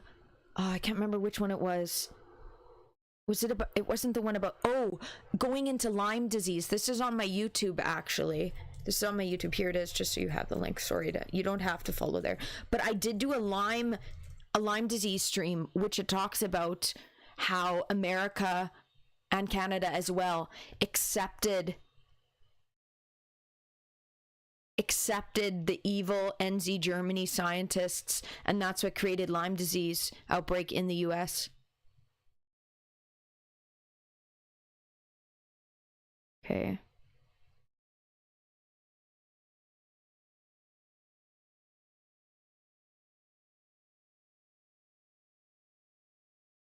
And chill out, man. I have visual agnosia, so I can't draw. I would draw stick figures.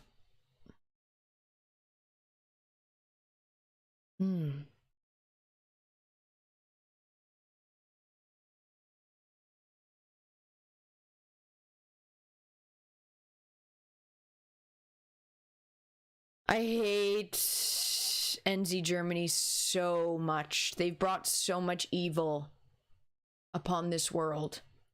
I really hate them. I hate them.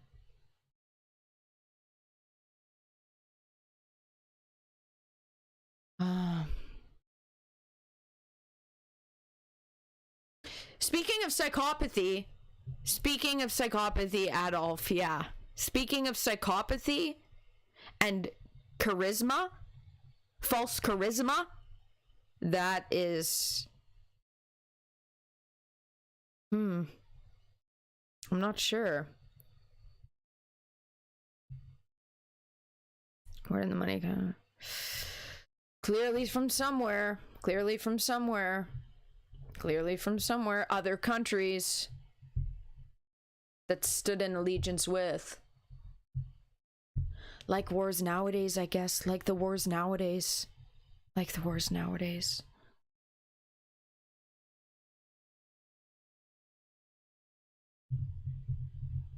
And hello, Blue Comms. Hello.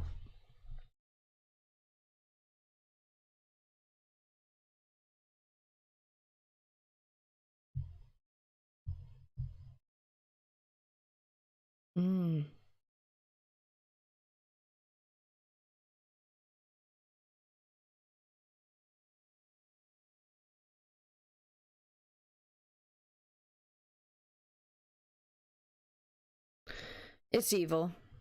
I hate them so much. I hate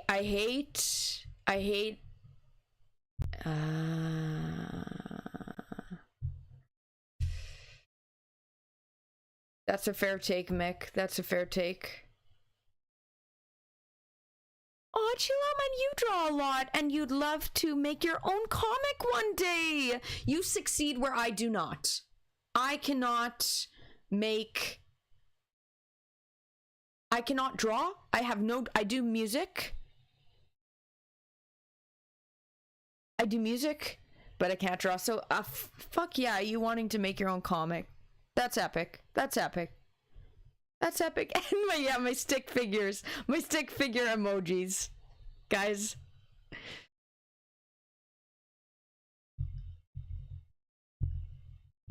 Yeah. It's sad when evil stuff is supported. It's sad. That's your theory. That's fair.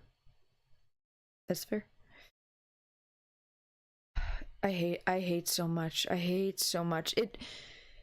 World War II brought so much...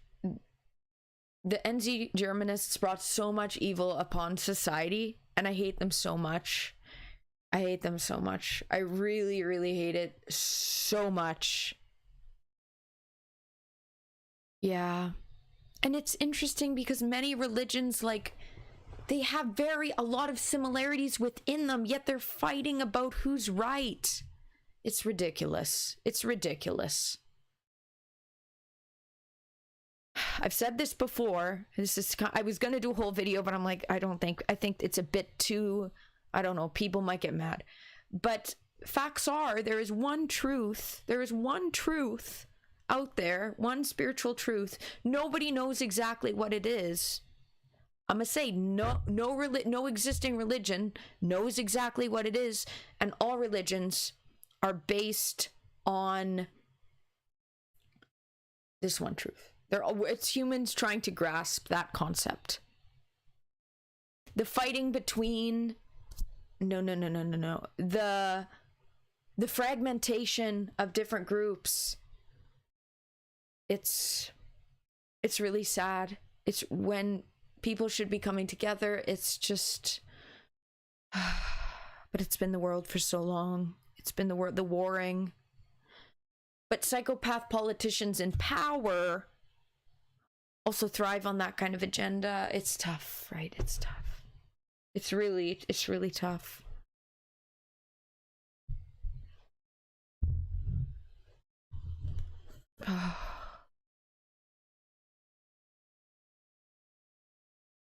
Culmination of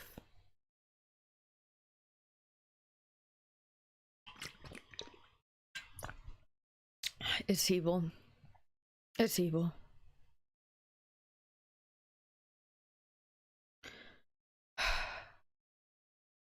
I hate this separatist attitude. So evil, psychopathy, guys, psychopathy, which is what this stream is about, which is what this stream actually is about Dr. Karen Mitchell's world-leading expertise, okay? Psychopathy, getting off on harming, destroying others, which is exactly what NZ Germany was. It's exactly what it was. Destroying, eliminating, doing experiments on. It's just evil. It's just so evil. It's just so evil. It's so evil. True evil. False charisma evil.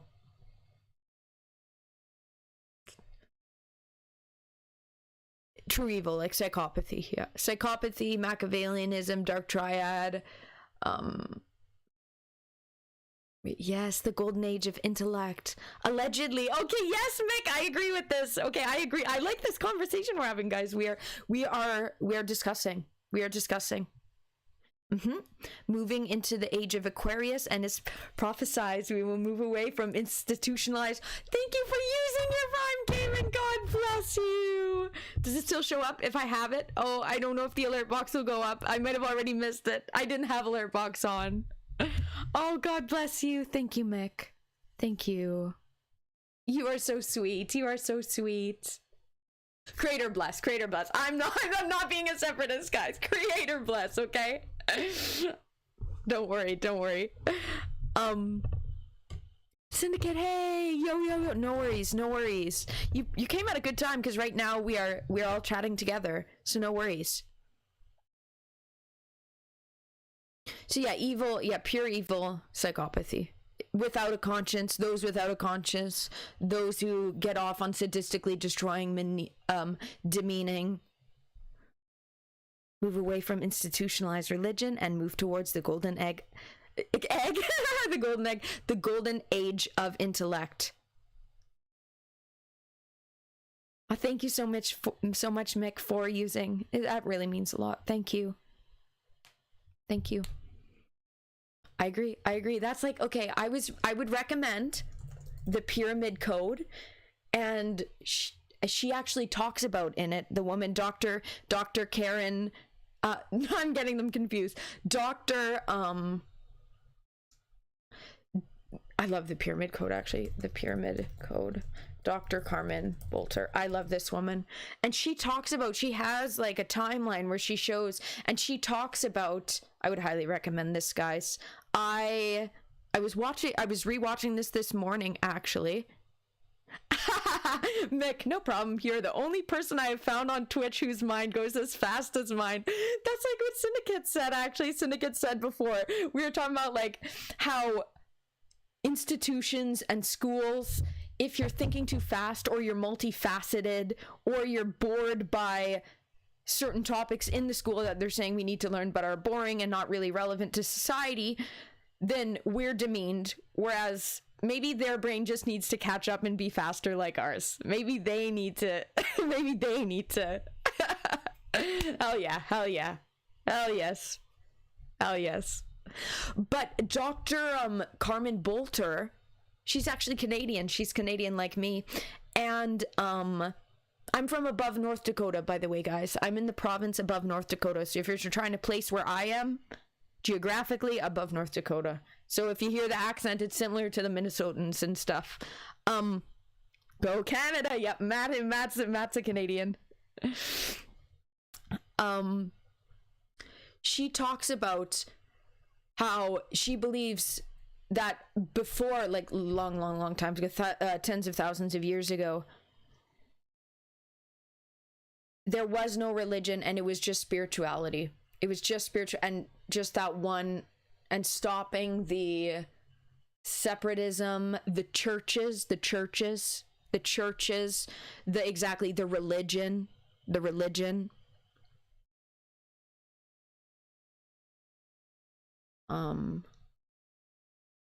Oh, you guys can't really see. I need to move this. One sec. Let me move this. That's a good question, Matt. Okay, philosophy question. In order, yep, it has to make the choice. Okay, Shouldn't they have a choice to be evil? They're born with that nature. Doesn't sound like a choice. What do you guys think? I've thought about this before. So I've thought, yes, this is a great question, Syndicates. It is about what one acts upon. But at the same point, so it is what they act upon. In their brain, they will always be thinking the evil thoughts. They will, because they don't have a conscience, because they don't have empathy, they will be fantasizing about those things. I guess you could say, and what I have said before, the psychopaths that go to heaven, that ascend or whatever, if we're going by spirituality and stuff, are the ones that do not act upon those evil behaviors. That's hard for them. To be fair, that's hard, because their psyche is wired in such a way that they get off on harming, demeaning, destroying others, toying with. So it does come down to if they act on those behaviors or not. But most do. And in the society we're in now, where most are not even aware, so psychopaths know that they're different, and they know that's not allowed, and no one else really knows that that's what they're thinking. They kind of have a position of power that way, and it brings them joy because they know that no one else understands. So because of the world we're in with people not understanding, they are more likely to act upon those behaviors.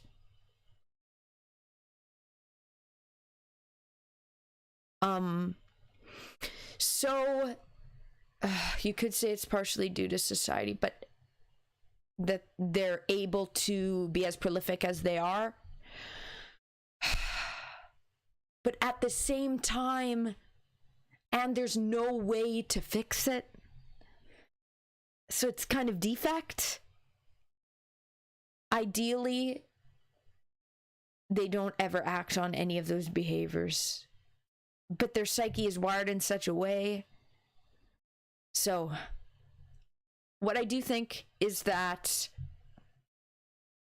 the way for them to be good people, or actually be good and be a decent human, is for them to not act upon.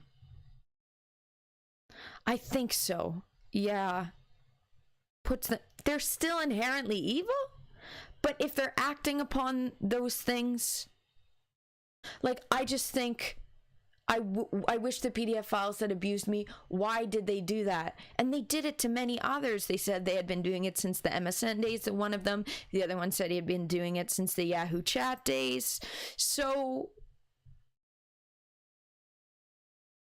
and they do it, they don't really care though, and they just do it so... But there are those who don't. There has to be psychopaths who haven't. But at the same time, they covertly abuse. They covertly get across that. But many people aren't even aware.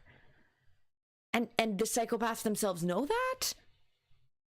So they're in that position of power where they can covertly abuse. This is the problem. This is the problem. This is why education is power.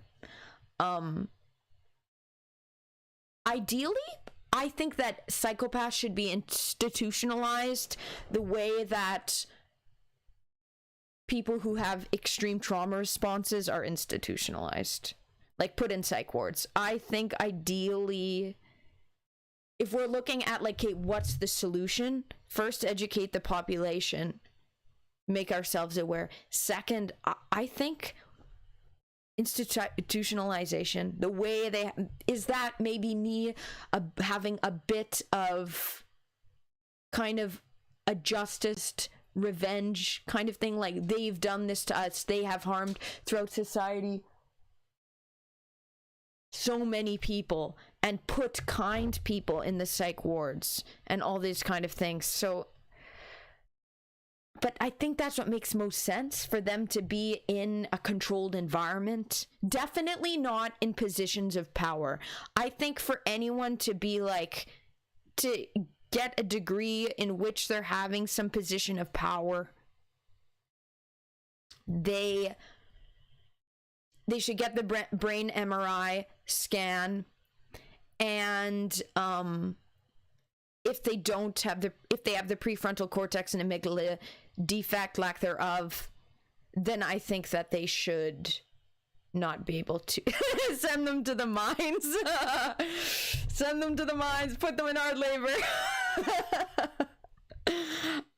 This is what Mick says. The empathetic solution would be, the empathetic but rational would technically, to make it so that they can't harm anyone, is to have them in psych wards, institutions where they're cared for, and with others like themselves, and with actual psychologists, psychiatrists who do have access to empathy themselves because they've been screened. I'm imagining a society where each professional is screened. Me hypothesizing the society in which psychopaths can't reign. That's what I think. Also, the way it can't be changed, I think that there should be more research done into the brain surgeries to maybe give them that. But is it a defect? Is it a genetic thing? That's not confirmed yet either. We don't know. The science of that hasn't been done. Some of it can, they say, be created due to head trauma. So that's tough as well. I don't know if there's the confirmed science on that, but there's been hypothesis of that. So yeah. Okay, let's see. Yeah, good point, Daniel. Seems like if that's so, you'd have to believe in free will, which I do believe in free. Like, they have the choice whether they want to or not. Are they not going to be thinking about these things for the rest of their lives? This is something I had a lot of trouble with my abusers, and knowing that even if they're incarcerated, in their mind, they are replaying the abuse of me. They're replaying those memories, their point of view of what they did to me. That's something that I had a lot of trouble coping with, and I still do. So true, Mick, is they don't have a decision making. They just want to do that. They think about how they can get away with it best. Because the psychopaths that get away with their crimes, they are premeditated, yet they don't have an inner monologue or voice. They don't have a conscience. The psychopaths don't have a conscience. So there is no, they're boundaryless. They're boundaryless. They're boundaryless. Yeah, they're not thinking of, yes, they're not thinking, you get it, Mike. You get it, Mick. They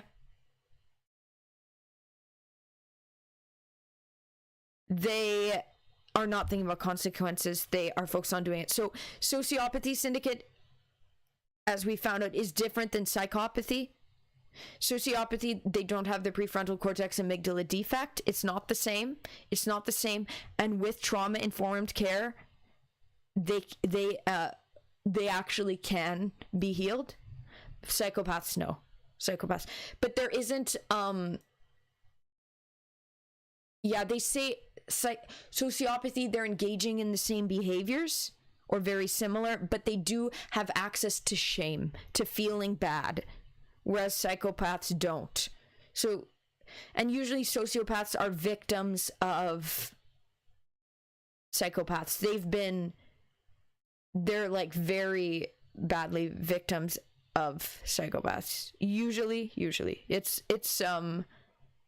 nurture versus nature that way with psychopathy. Psychopathy, so I don't like the words,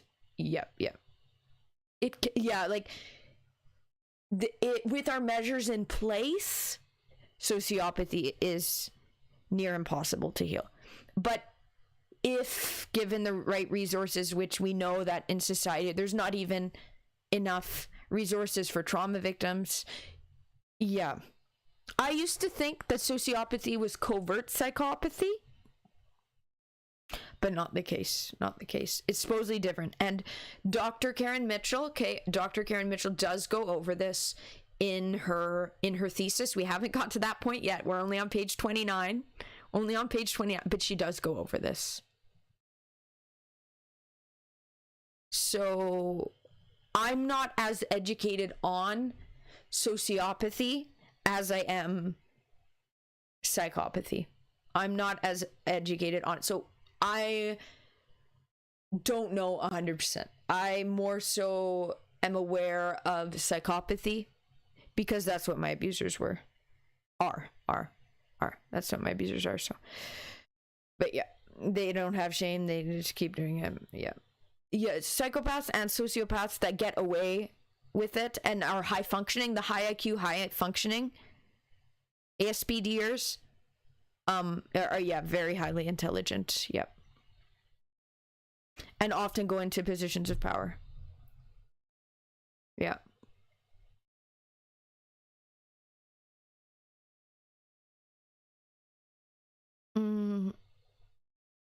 I wouldn't, I would say that psychopathy, I call psychopathy defect. So I don't call it disorder, I call it a defect. They're defected. That's what I call it. Maybe that's mean, that's what I call it. That's what I call it. Okay. Interesting, syndicates. Okay, cool. So us with our different lived experience, we have different understandings and knowledge of. Interesting. Okay, and Mick, they understand what to do and say to get someone to do what they want. Yes, the coercive control, the coercive controllers, which is psychopathy. No, they don't have Mick, they don't have a conscience, so they don't have a conscience, so no, they don't have a rhyme, reason, or pattern to their decisions. It's based on them sadistically destroying. They get off on sadistic joy, so they know, but they know how to toy. They like learning, like when they learn about someone, when they see a new victim, find a new victim, and then they learn about that victim, the love bombing and a lot of that, they will be very good in getting to knowing what you like, but also what you don't like. And you think they're learning that because they care about you, but they're learning it so they can take that knowledge and then use that against you and destroy you and harm you and push you to your limits and past your limits, but then say, no, that's not the case. They're so evil. Yeah. Yes. Yeah, let's keep chatting. This is great. We're having great dialogue here, guys. Yeah, the coercive control.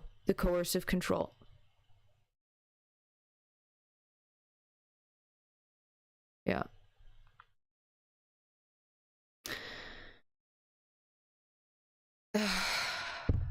That was a hard thing. Like, I didn't understand psychopathy until leaving. Like, I just people pleased to my abusers, and I was like, and they told me that everyone was like them. Like, this is something I hate to, it's not men versus women, but my psychopath abusers told me, the PDFs, they told me that all men think like them. All of them want a army. All of them want all control over women, want to choke, want to... I won't get into the other details of things. I can't. There's things I'm not allowed to talk about of what they did to me. They said that all of them sexualize their offspring, they sexualize minors, you have to be the best, you have to... I thought that is what I had to adhere to. I thought that I had to demean myself for them. They told me to. Anyways, so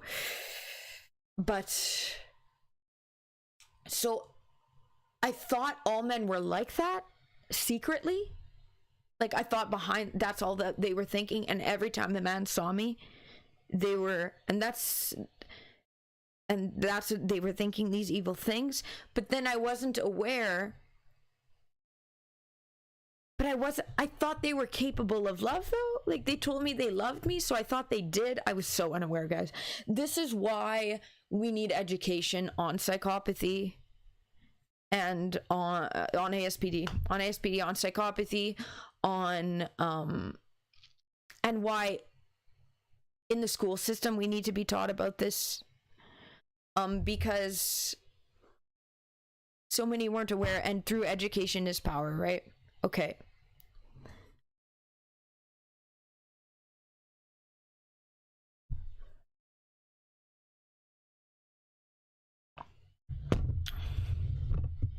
Okay. Yeah, Ted Bundy is definitely a psychopath. Seem more common than psychos, but rather it's that I feel the need for impulse or taking credit for what they... That's like interesting. Okay, and Mech, you learned more about psychology and sociology playing D&D than you have therapy. Okay, there's been a couple people in my stream that have played D&D. And like, I get along with you guys. Do I need to join a local D&D? I just worry that I'm gonna be the one. No, Ted Bundy was not. No, Ted Bundy, I don't think came from, unless his dad was one as well. But then, is it genetic, right? Is it just that because many are like Ben, it's not that it was taught. I'm wondering if I should join a local D&D, but guys, then I worry that I'm the single girl in the D&D with a bunch of other guys. But like, I get along with guys. Like, even though my abusers were guys, I've been bullied more so by women actually throughout my life than I get along with guys. Anyway, so I'm wondering, I have a lot of trouble like out in public too, though, with my PTSD and the panic attacks and the hypervigilance. I guess I don't know who's a threat, what's a threat, when. So I worry. But the D&D, the way that you guys play the D&D, I wonder if maybe I need to. I really like voice acting and acting, delivering lines. So I wonder if maybe I need to join a D&D. but then also it's me, the girl with a bunch of guys, right? Unless maybe there's some that have the girls, but I think it's mainly a male-oriented audience. But would they respect me? I think so. The D&D people are nice, are they not? You guys are kind. Let me Google about Ted Bundy. Ted Bundy family line, BRB. I think I would I think that I could do the D&D.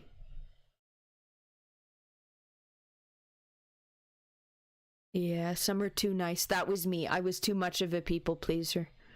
I didn't understand. I people pleased. Ugh, I'm still unlearning that. That's hard. But the 3 years ago when it fell before me, and I'm not allowed to get into detail of that yet. I'm non-consensually silenced to a degree, not permanently, but right now there's certain things I can't talk about. So I can't get into detail, but what was I going to say?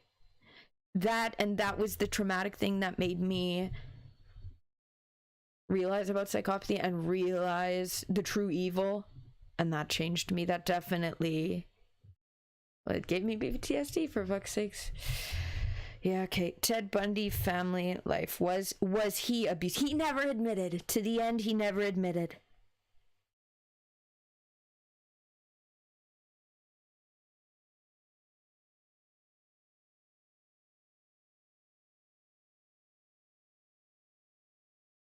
Wow, this is what the automatic Google search says.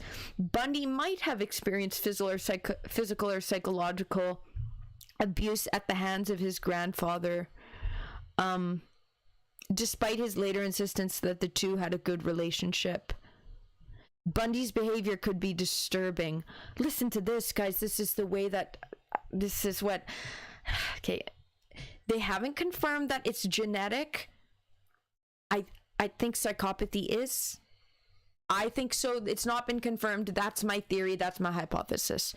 On at least one occasion, Bundy's aunt woke up to find her toddler nephew placing knives near her sleeping form. A toddler. But a lot of children do show sadistic behavior early on.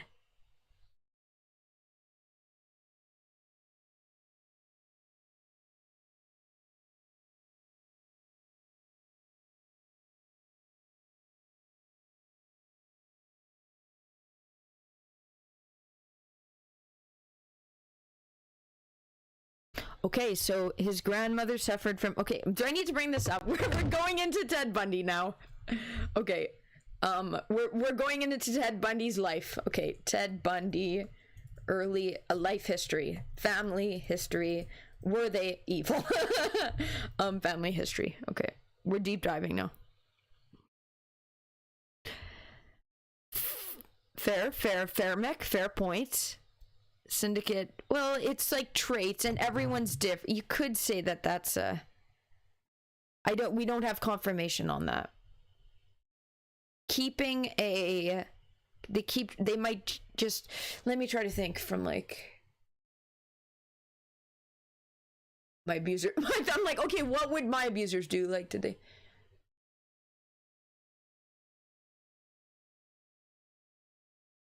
I'm not sure.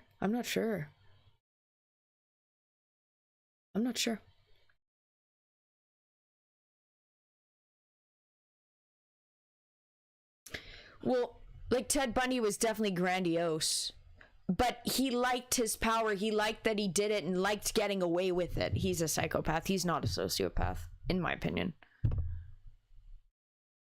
Well, sadistic though. Sadistic, not they're not narcissistic. I don't know.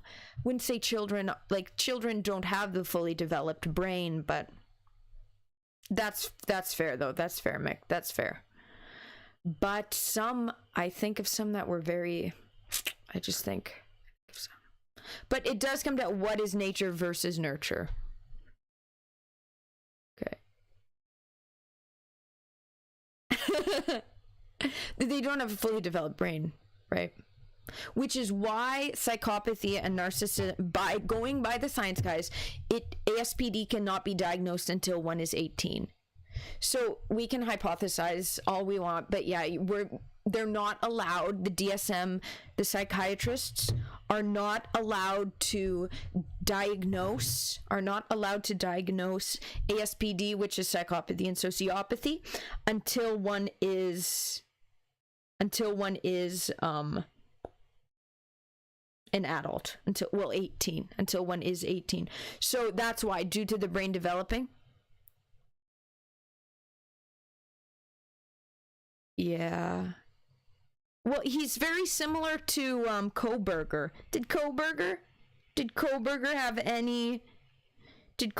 have absolutely any trauma? I don't think so.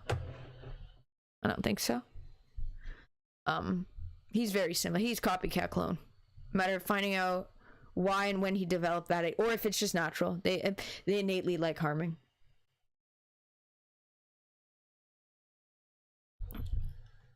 Okay, let's see. We're deep diving into his childhood. Let's see. We're Ted Bundying. No, we're Ted Bundy. Oh no, that's not what I mean. We are looking into Ted Bundy. Oh god. Taken out of context. Let's see.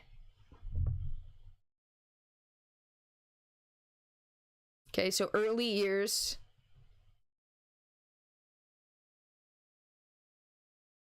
According to him. Okay. But yeah, he's very highly intelligent. So Ted Bundy was very, very highly intelligent. Very highly intelligent. And if he knew he is different, usually they know they're different from a very young age, he's not going to make it obvious. He's not going to make it clear.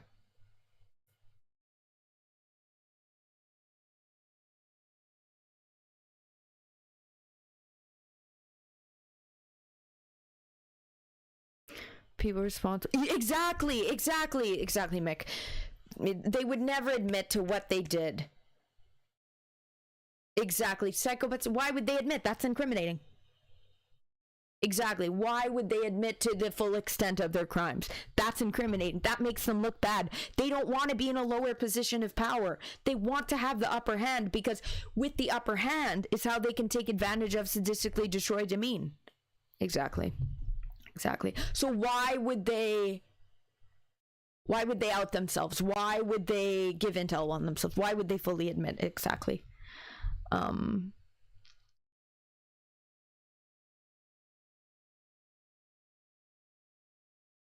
It's control. Yeah, control. I'd say syndicates is the word that psychopaths want. They want full control over it. They want control because with control they can take out their actions.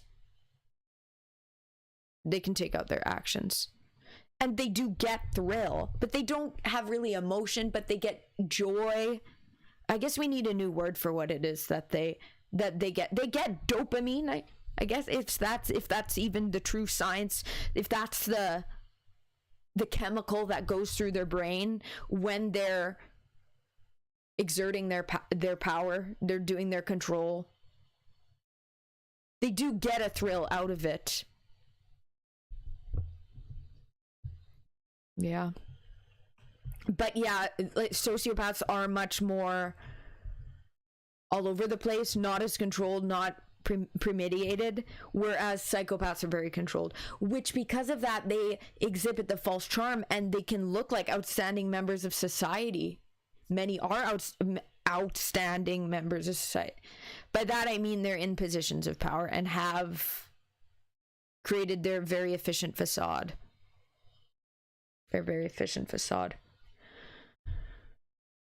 Okay.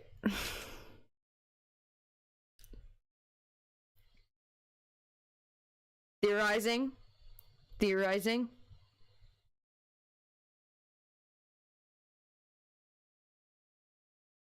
See,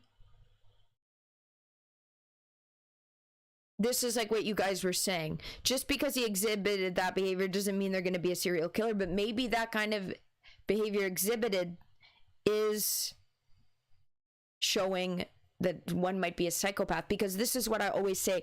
All psychopaths, I always use Ted Bundy as an example. Psychopaths have the same psyche as Ted Bundy.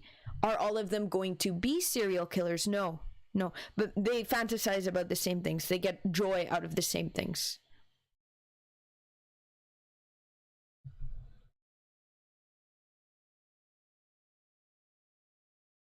Okay, let's see. Okay, so he was born.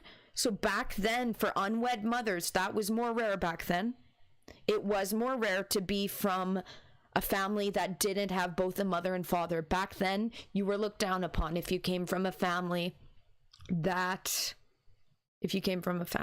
like that.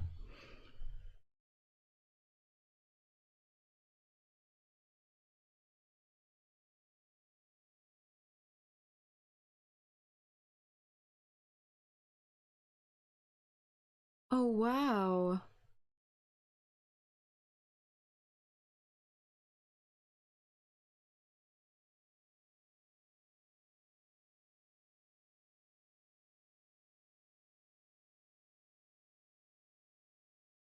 The mood? Let's see. His grandmother had depression and agoraphobia, so she wasn't violent. She more so was a victim of, and those are symptoms of being a victim of the grandfather. So yeah, usually psychopaths, rage first starts on animals. Usually it first is exhibited. This is actually kind of a tell, is if young people are killing and playing with carcasses of animals. Yeah. Let's see.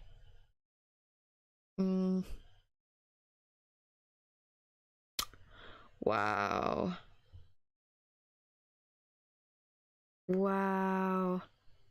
So is it, if it's an incest situation? Wow. Well, because saying that would be easier to say than for her to admit in the 1940s that she was but it's a theory, guys. They're just theorizing. Interesting. It might have been here that the grandfather didn't abuse Bundy himself and saw Bundy more as his protege, more as his one to teach, his second in command in a way. Okay, that's where he learned to hate them. Mystery solved. From his point of view, the grandpa had all the power in the household.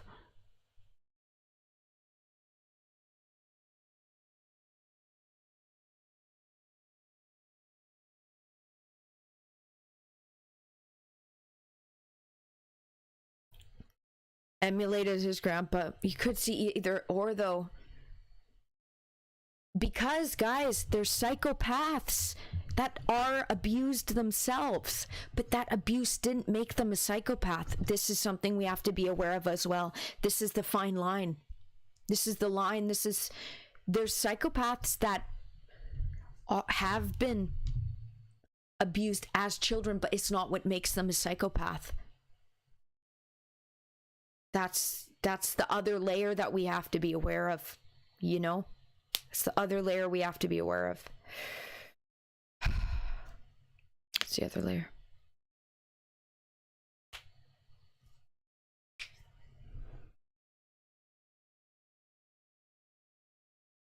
Right.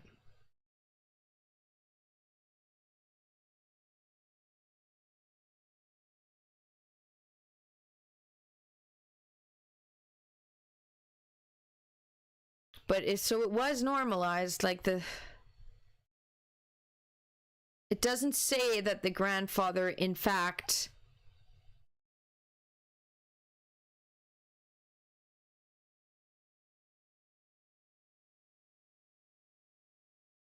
yeah, he himself wasn't beat, and yeah. So in that way, it probably would have created the idea that, but again, like there's many people with access to empathy. We have to remember this. Not all of, yes, chill out, man. Having a conscience separates you from, yeah. If we have access to empathy, if you've ever cared about someone in your life, not just for self-centered, but because you genuinely, like, you felt love, you felt care for someone, it means you're not a psychopath. Because psychopath never have, never will.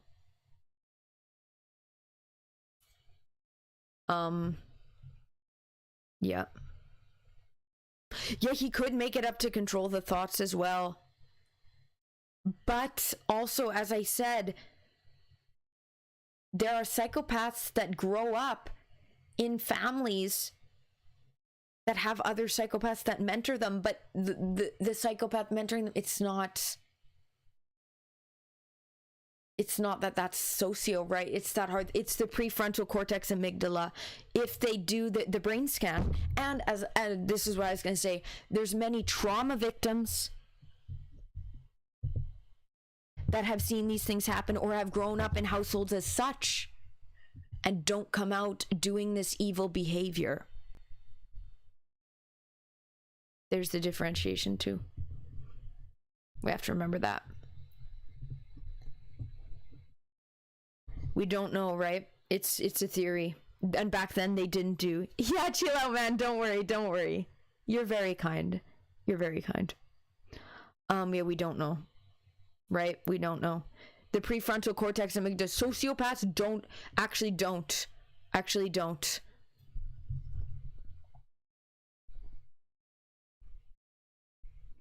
The sociopaths don't have the defect. The psychopaths do. They do. So they can see it after the fact, though, because what's her name? Dr. Karen Mitchell does go into this, how it's from Neolithic ages. Psychopathy was from back then, and you could see it in the skulls after the fact. So they could do the science on his brain.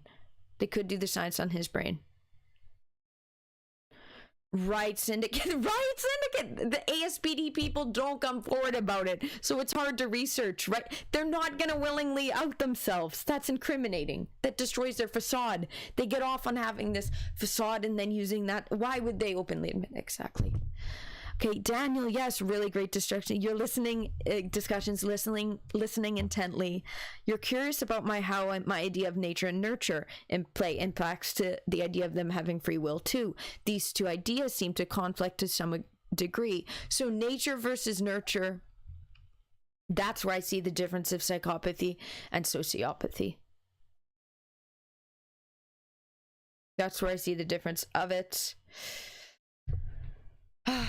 Like there's some, this the MRIs doing the MRI, the science of it is the MRIs show if they have if you're a psychopath or not, by if they have the matter, whatever, I'm not sure what the exact words to use are, whatever matter it is in the brain, the prefrontal cortex and amygdala defect shown in the MRI. That's how you know. This is the way we can flag people. Ideally, it's a society where everyone at 18 would get, but again, then that's the government having the power. But at the same time, it would help society, right? These are all theories. I've thought this before. Like, how do we keep them literally not breeding with them? Literally expelling psychopaths from your life. Like, if found that one is expelling them. Because if it is genetic, which some information does point towards that, and it's about 50% chance to pass on, I think it's lower than, I think it's recessive though. I don't know, the science isn't there. I don't think it is, Mick. I don't think it is. I think that would be, there's nothing that points towards that, Mick. Nothing that points towards that, Mick. Nothing that points towards that.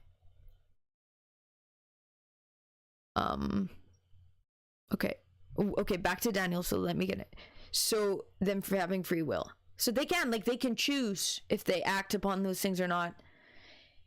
It's like, they're not impulsive, so I wouldn't call it an impulse. They know it's wrong, but they get off on the fact it's wrong. If they choose, like, I can't get into that.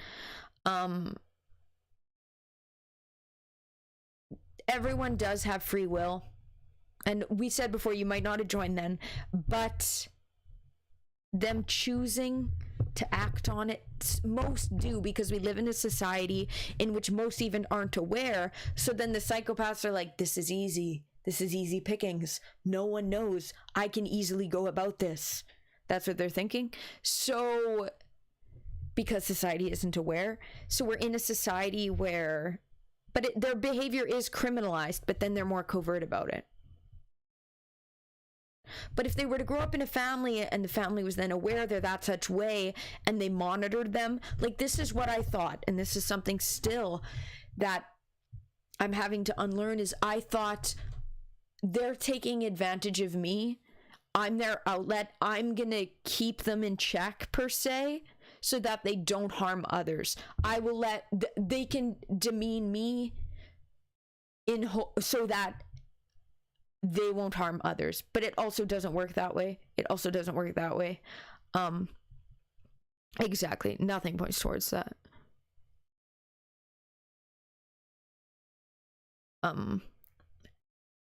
Nurtured, yeah. Harder to observe. That's like, for me, my focus, and this is just because of my life experience with psychopaths specifically, I hate the psychopaths. The narcissist, but the sociopath, it's different, because that is when it's nurture. That's when it's nurture. So then I have more empathy for them. Whereas with the psychopath, they're just as such. So I'm like, and they're just so they're just evil. So yeah. This is a great discussion, guys. This is a great discussion. Yeah, so they do have free will, but their psyche is still, they're fantasizing about all these things. They're thinking about, like, their brain works completely different. Psychopath works completely different. They can choose not to, but there's not much stopping them, right? There's not much stopping them. Most people aren't even aware that there's 10% of the population, psychopaths, that are different from the rest of us. We're actually taught, those of us with empathy societies hold, that there's good in everyone. With psychopaths, there really isn't. They're really, like, they're completely self-centered. They're completely trying to get sadistic joy, right? But if they just keep it in the mind and never act upon it, that's the ones that are technically... I agree, Syndicate. I agree. Yes, I agree. Yes, I agree, Syndicate. I agree. That psychopaths, exactly, they bother you a lot. They bother me a lot too. Exactly. How vastly different they are. But you can't hate sociopaths because it's like, because it was nurture. Yeah. Exactly. I know, and it's like, but the measures aren't in place to help them, but at the same time, it is possible for them. But as we know, in North America and the world as a whole, the measures in place to be able to help anyone with a mental health trauma aren't there. The measures aren't there, so it's like, it's unlucky. It's unlucky.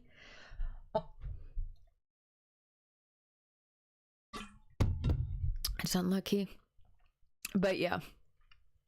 And of course, guys, I need to say, just so it's on the record, this is obviously, of course, all hypothesizing. We are hypothesizing. I'm a layman. This isn't me saying anything is set in stone. One sec. My laptop is actually about to die soon. It's at 6%. We still got a bit left, so it's not fully over yet. I have a 2015 MacBook, so it's It goes down in battery while I stream, but thankfully the frames aren't dropping today. Thank God. Thank God. Okay, I want to research because this really interests me.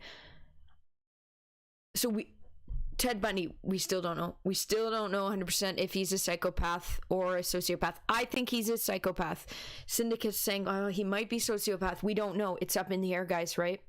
We don't know. We don't have the brain scan. Did they keep his brain? Or, yeah, did they? I want to look into quickly, North America isn't famous for being careless with disorders and just mental health in general. Yeah. Okay, I want to look into Brian Koberger's early life. Because he is I did it's privatized now, but I did a video on, and yes, chill out, man. Why would they snitch on themselves? Why would psychopaths snitch on themselves? That would be too easy for us. Exactly. Why would they openly admit? That's incriminating. They will defend themselves to no end. Because they get joy out of that too, fooling. Anyways. Okay, I'm interested in... Did they keep his brain? That's not the quote you'd hear from Sean. Do they? They couldn't, like... Did they keep Ted Bundy's brain? Did they keep it? Because they could see. They could see it after the fact. You can see if it's psychopath or not. Were the studies done? Do we know? I don't know. Maybe we'll have to look into that. Okay, and Daniel, there is a famous case of someone who had a tumor that impacted him, and then he did some sort of horrible act. Okay, so in that case, that is a medical issue that created maybe psychopathy or something of the sort, or damaged the brain in a similar way, affected it, or that part of the brain. Charles Whitman. Okay, I haven't heard of him. Maybe we'll have to look him up. Brian Koberger. So, oh yeah, this is what I was saying. I've done a video on Brian Koberger. It's privatized now. It's privatized now. But maybe I should make it public again. But I was ripping on him. Basically, I was just saying how he's a copycat clone and how he sucks and it's been done better before by Ted Bundy. He's just a copycat clone, has no original thought.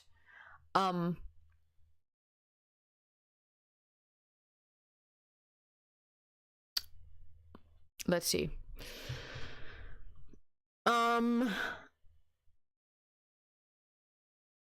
Okay, you don't know about Ted, but they kept... I don't know who Chris Benoit is. I'm interested, yeah. So Brian Koberger is fucking stupid. Evil as well. But is he... I think he's a psychopath. I don't think he's a sociopath. He's very calm, collected. He just copied what Ted Bundy did. Early life. We don't really know. Family life. Like, did he have trauma? Let's see. Maybe we don't know yet. This is a modern case, right?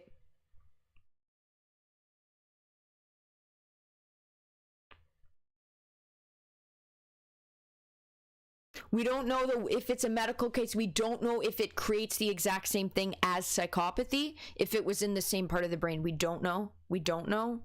Exactly. Maybe the science was done. We don't know the way the science on psychopathy, and the brain of it and stuff really isn't up to date. Because there's a lot of psychopaths in professional positions of power, like psychiatry and psychology, that have specifically withheld and stopped the furtherance of education into psychopathy and such. Okay. He suffered brain damage and offed his family. Okay. Because it's like, and not always is the offing of something always from psychopathic intent, right? Like you think of, you're right. Yeah, if the FBI agent reading Charlotte's internet history, wondering why, I laugh because I have fucking zero safety for my social media, for my MacBook. Like, I don't have any kind of security. I could easily be hacked. I always joke, I always say this, I always say, someone's probably hacking me. Like, I've had a relation with a guy that I know is good with computers. Easily he could have hacked me. This is why I have in front of my laptop this. I have this in front of my laptop so no one can fucking watch me. Because I wouldn't be surprised if they did. But yeah, no, they could. But yeah, the FBI agent reading Charlotte's internet history. Why don't they come ask? I will have an explanation. Let them theorize. Let them paint me to be the bad guy.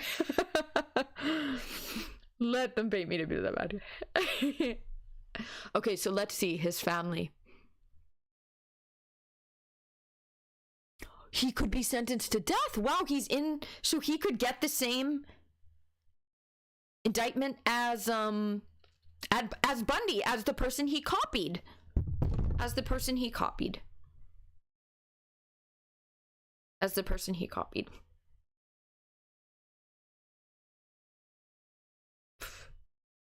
I'm pro off sentence. I'm personally, this is just me. Like, guys, it's better if he's out. It's better if he's out of the world, guys, in my opinion. Via death sentence, via court of law, via justice system. I don't know if Canada has this. I'm thinking like just in my country, do we have? I don't know. That's my political opinion on the. Okay.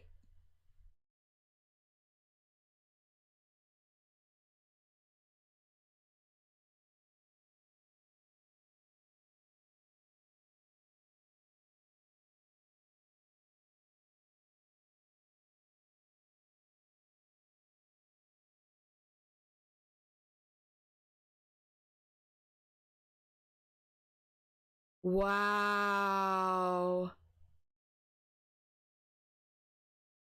So he hit it really well first. So he might have offed this woman. Likelihood. That's what that's saying.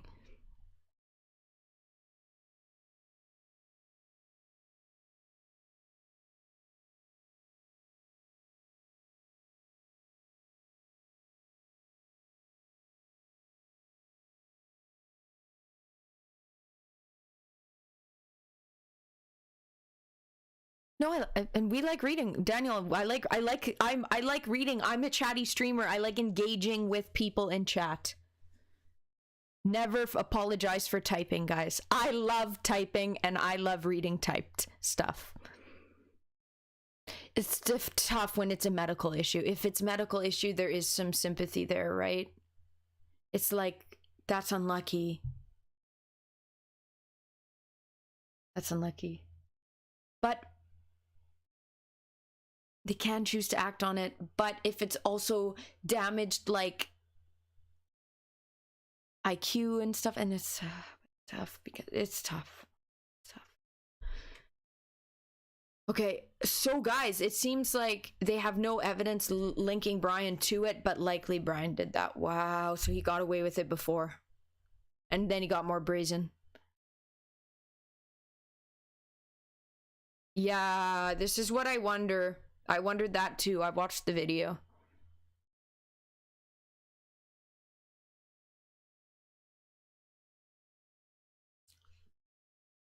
Wow. Wow. That's crazy.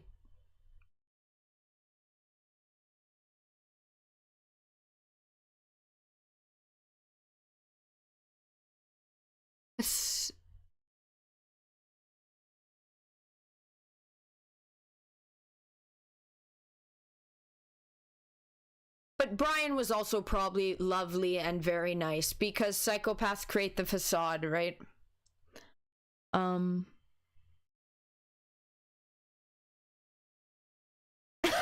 Chilaman, I take it you're not a Batman fan? He would have tried to rehabilitate them and release them. I have your vote for president. Okay, let's fucking go. Let's fucking go. Do I need to get into politics, guys? Do I need to take Trudeau's place? Do I need to take Trudeau's place? Okay. So interesting. Don't care about his religion. Don't care. I just want... This is all. Did he have trauma? So it doesn't even seem like he had any kind of trauma. He's a psychopath. Brian Koberger, confirmed psychopath. Have trauma in his life. I hate to give Brian Koberger any attention. Flew under the radar for most of his life. Regular Joe psychopath. Confirmed psychopath, guys. Guys, Koberger's confirmed psychopath. Confirmed psychopath.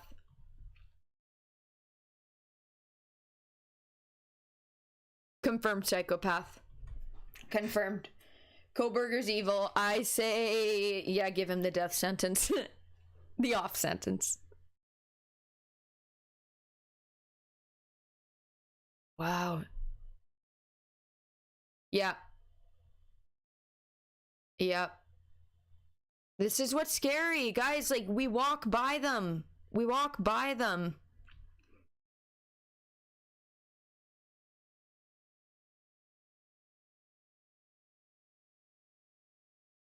Okay. Okay.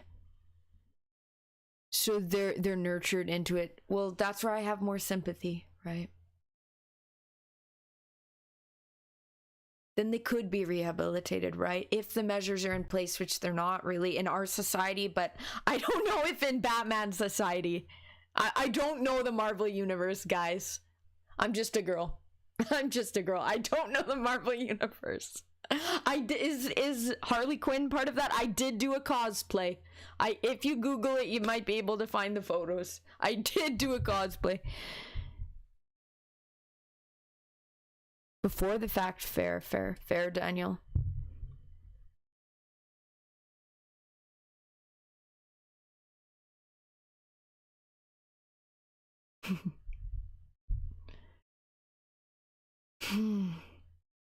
So he's definitely, and he has the ugly fucking NZ Germany nose, Roman Empire head.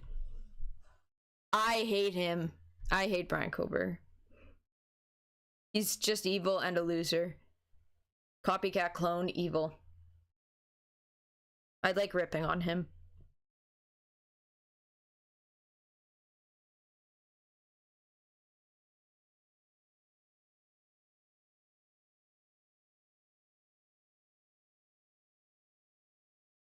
I hate giving him any notice. I hate it. I hate giving him any notice. Yeah. Psychopath. You wouldn't know. You wouldn't know, but he's got that fugly nose. That doesn't mean you're a psychopath. I'm just like ripping on that. With the insults, yeah. It's turning into a ripping on. It's turning into a ripping on. Turning into a ripping on, guys. I really hate Brian Koberger.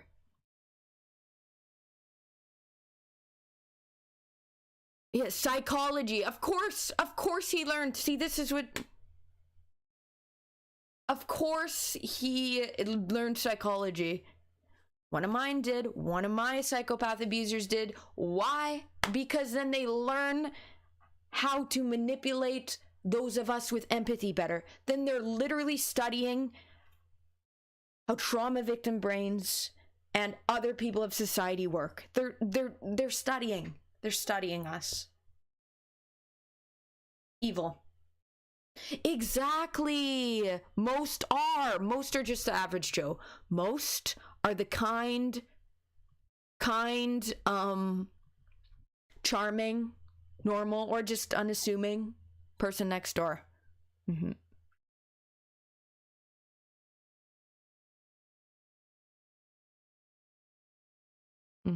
Interesting interesting about on the inside, yeah, they have no idea.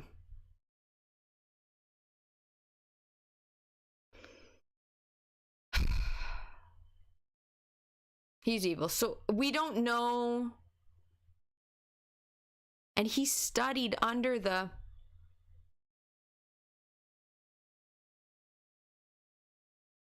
psychopath. Yeah, he's a psychopath.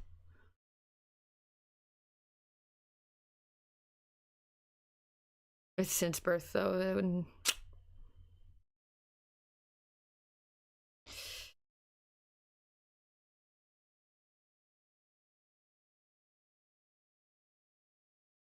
Yeah, like they don't always do, but they still statistically destroy and demean people. Exactly, they're not all serial killers.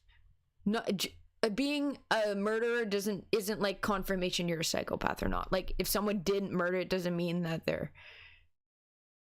If they murdered, oh, now you're a psychopath. But if you didn't murder, then you're not a psychopath. No. It's same psyche, just some choose to go to extreme lengths, some don't.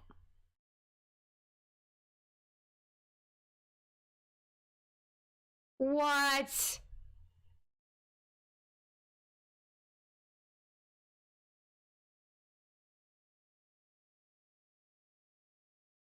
I think Ferrero is giving him benefit of the doubt. Is this the same one he studied with? Oh, it's his friend. Okay. Okay, so his buddy. He wants to believe in the better about him. Guys, he's clearly a psychopath. Clearly Kohlberger is a psychopath. Clearly Ferrero is not educated on psychopathy, even though he's dumb. Sorry, I'm ripping on. This is me ripping on. If his buddy he's friends with, he couldn't have done that. I think he just snapped. No. Yeah, chill out, man. It's no, like, exactly, like having to off someone because you're in war and that's what you're commanded to do and that's part of it, that doesn't make you a psychopath. No. That as well, exactly. Just that alone doesn't make someone a psychopath.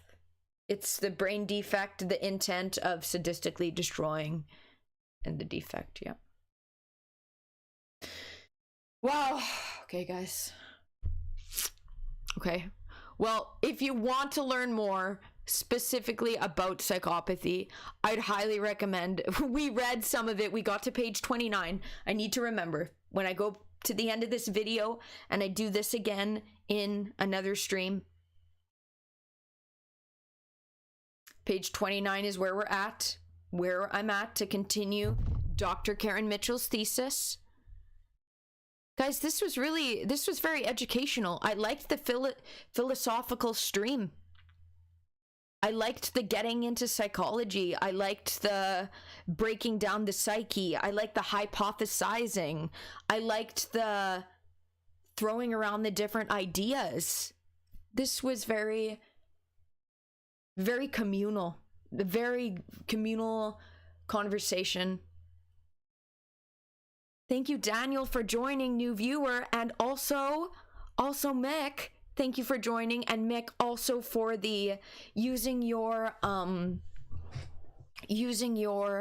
Prime sub. Thank you so much. And Syndicate. I got the pillow. I love my pillow. I've been loving it. It's great. It's incredible. It's incredible. I love my pillow. Thank you so much. Thank you so much for it. Chris! Oh, you're at a convention. Hi, Chris. Hi. Oh my gosh. Glad that you were able to come into chat before we go to bed. Look how I stopped yawning. I just realized that. I was speaking fast, delivering the lines of her PhD thesis. Actually, let's facecam only. Let's bring it to facecam only. So you guys can see me full screen right before I head out. Thank you, Daniel. Thank you. Yes. Thank you. Thank you so much, Daniel. You're very kind as well. Lovely to meet you. Make sure to follow if you haven't, okay? Because I stream pretty often. Oh, no worries, chill out, man. Yes, you have empathy. You're not a psychopath. From my from what I can gather. Almost certain. But you never know. the facades. No, you're very kind. The yawning stopped. Yeah. You want to say hi? Okay, will this stream be saved? That is the question, right? Because we talked about some deep subjects at the end. I think so, yes. I didn't say something that my abusers can come after me and try to say I went against anything. So, yeah, this stream will be saved. The stream will be kept up on the YouTube and on the Twitch. Yeah, guys, this was great. This was very fun. I loved the band, loved the back and forth. Chill out, man. No, you're very kind. Aw, thank you for saying this stream is your therapy. Hey, if I can help however I can. Yeah, Chris, then you can watch it back. Hey? Enjoy. You're at a convention. Oh my gosh. Because that's what's tough. If I don't save them, then you guys can't always listen to it back. Also, it's one I had privatized, but it's back up. The stream, it was a 2.5 hour Stardew stream. I publicized it again. It's back up. So if you missed that one, Chris, it's back up. Or anyone watching, and you guys missed it, and then you're like, oh, fuck, she privatized it. I can't listen to it. It's back up. I realized, no, I didn't say anything wrong. I get worried that, but no, I didn't say anything that they can use, that they can say I went against anything. So no. So it's fine. Yep. Yeah, using the emotes. Let's fucking go. Let's fucking XD. The XD, like, it's not even, my sister, when she said it, she's like, why are the eyes open? Not in that way. She's like, why? So I'm giving her too mean of a voice there. She's like, why it's XD, but why does it have the eyes? I'm like, because the X is on the third eye. And it's also like X marks the spot. And it's still the XD. It's oh my gosh. Quite a weekend there, you're saying. Oh, well, I hope you're having a good time. Oh my god, hope you get to meet some of the content creators you look up to. Sorry, I'm not ever at any of these fun Comic-Cons and stuff. The way I'd be panicked, though. The way I'd be afraid, actually. The way I couldn't go to a popular Comic-Con with my mental state, with my PTSD right now. Anyways, Chris, I'm so glad you're having fun. Guys, this was a good stream. I like that I delivered a lot of her thesis, and then we got into psychopathy and narcissism and philosophy, and we actually discussed it as a topic with you guys. You've had a great time. Oh, I'm so glad. That's amazing. Keep having a good time. Stay safe, of course. Stay safe. Me too, chill out, man.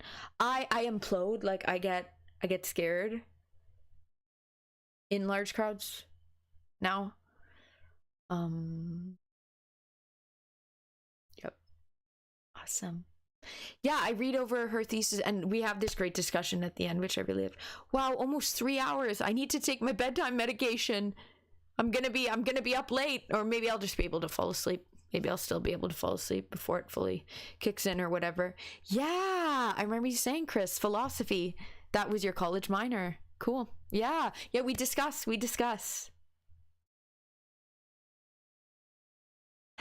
Well, yeah, my MacBook's at 5%, guys. We used the hell out of. Thank you, syndicates. Aw, thank you. I will sleep well.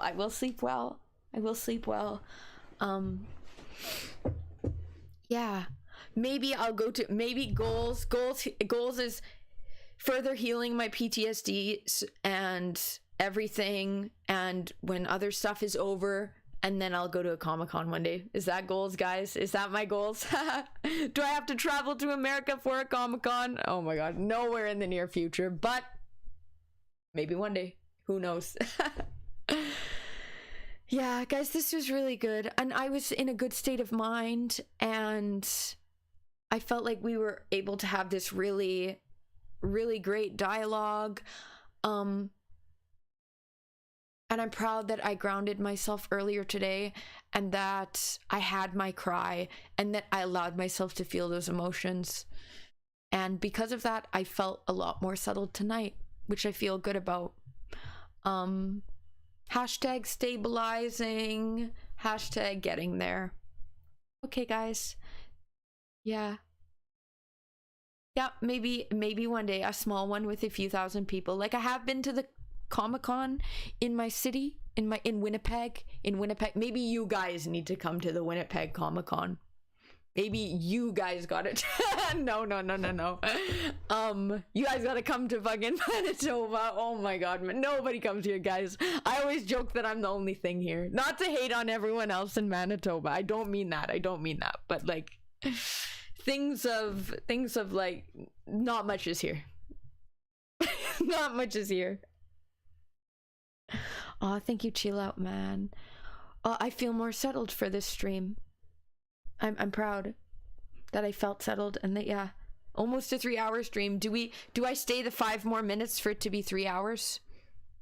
Do I stay the 5 more minutes? What should we talk about, guys?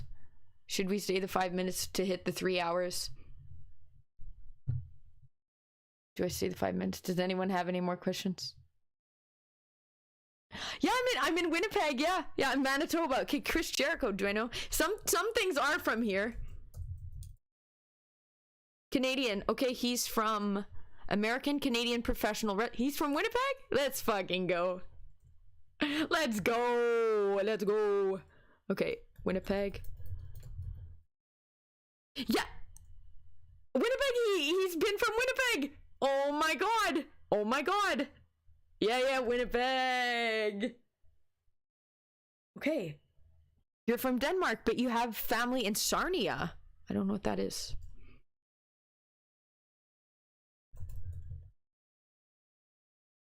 Okay, it's Ontario. Let me check the map. Let's go! People from Winnipeg! Sarnia is,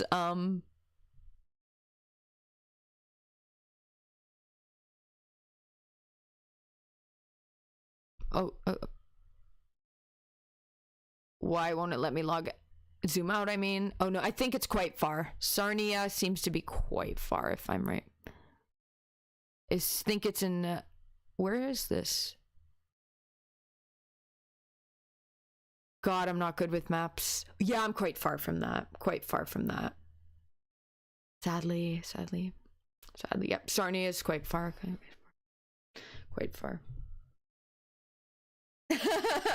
Not in the genetic line. Daniel, we're not cousins. That's funny. Yeah, no, I'm from Manitoba. I don't think I have any family at all in Ontario. Don't think I have any family at all in Ontario. Do I? Maybe they've moved there, but no. First, my family was in one of my mainly Manitoba, but my papa was first from Tilly, Alberta.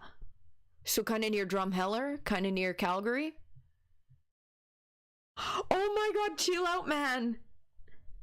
So I think, yeah, that's the other province, but yeah, no. But you don't know if you know Alberta, if you don't know Canada, then.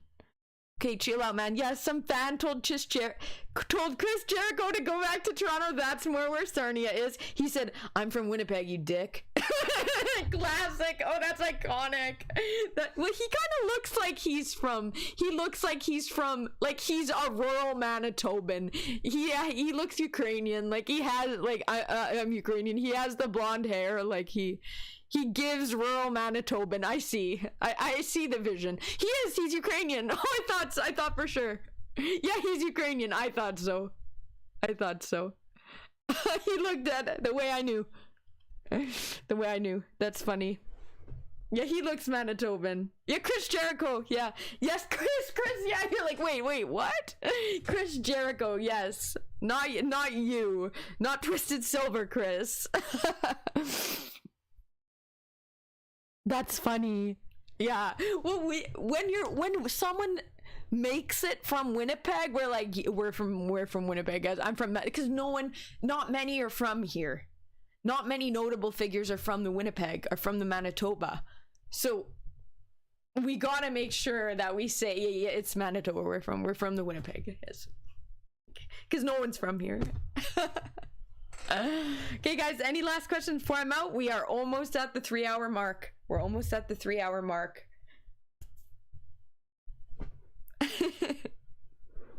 You know of him. He wrestles and you're a big wrestling fan. Dope. Yeah, supposedly he's from Winnipeg. I'm not the only one, guys. Not the only one. Yet Chill Out Man on YouTube says same here for him. Dope as hell. I don't know much about the wrestling. I have my martial arts skills, so I could, is it wrestling, which is like the acting with it? I could. Oh, yeah, I could. But I got actually an email from a thing trying to get me to be a lingerie wrestler. I said no. Yeah. Chris, you're saying, he'd say, yeah, I'm from Winnipeg, you idiot. He would say, well, Toronto thinks Toronto acts like it is all of Canada. I don't like Toronto that much. No offense to anyone who lives there. Probably people who are from there are like, yeah, fuck Toronto as well. But, oh, well, thank you, Chill Out Man. Thank you. Chris Jericho would be offended, I think, if you said that he was a pretty boy. Right? He's tough. He's tough too. He's a wrestler. But yeah, no, Winnipeg. Yeah, we gotta represent West from Winnipeg. Okay, guys, I guess I'm gonna head out. This was a really good stream. This was really interactive. This was really, dare I say, educational. As educational of a streamer I can be as a layman. But yeah. Okay, guys, this was great. God bless all of you. Thank you so much for the kind stream. Follow if you haven't to keep updated with my other streams. Don't I might be live again this weekend. I'll see. Probably not a gaming stream. We're probably gonna do more deep dive streams and such, because I was having some trouble with yeah, Chill Out Man. Everyone thinks that Toronto is literally all of Canada. The glasses. Take care. Great stream. Thank you. Yes, have a good night, guys. Have a good night. Okay, I'm gonna head out. Bye.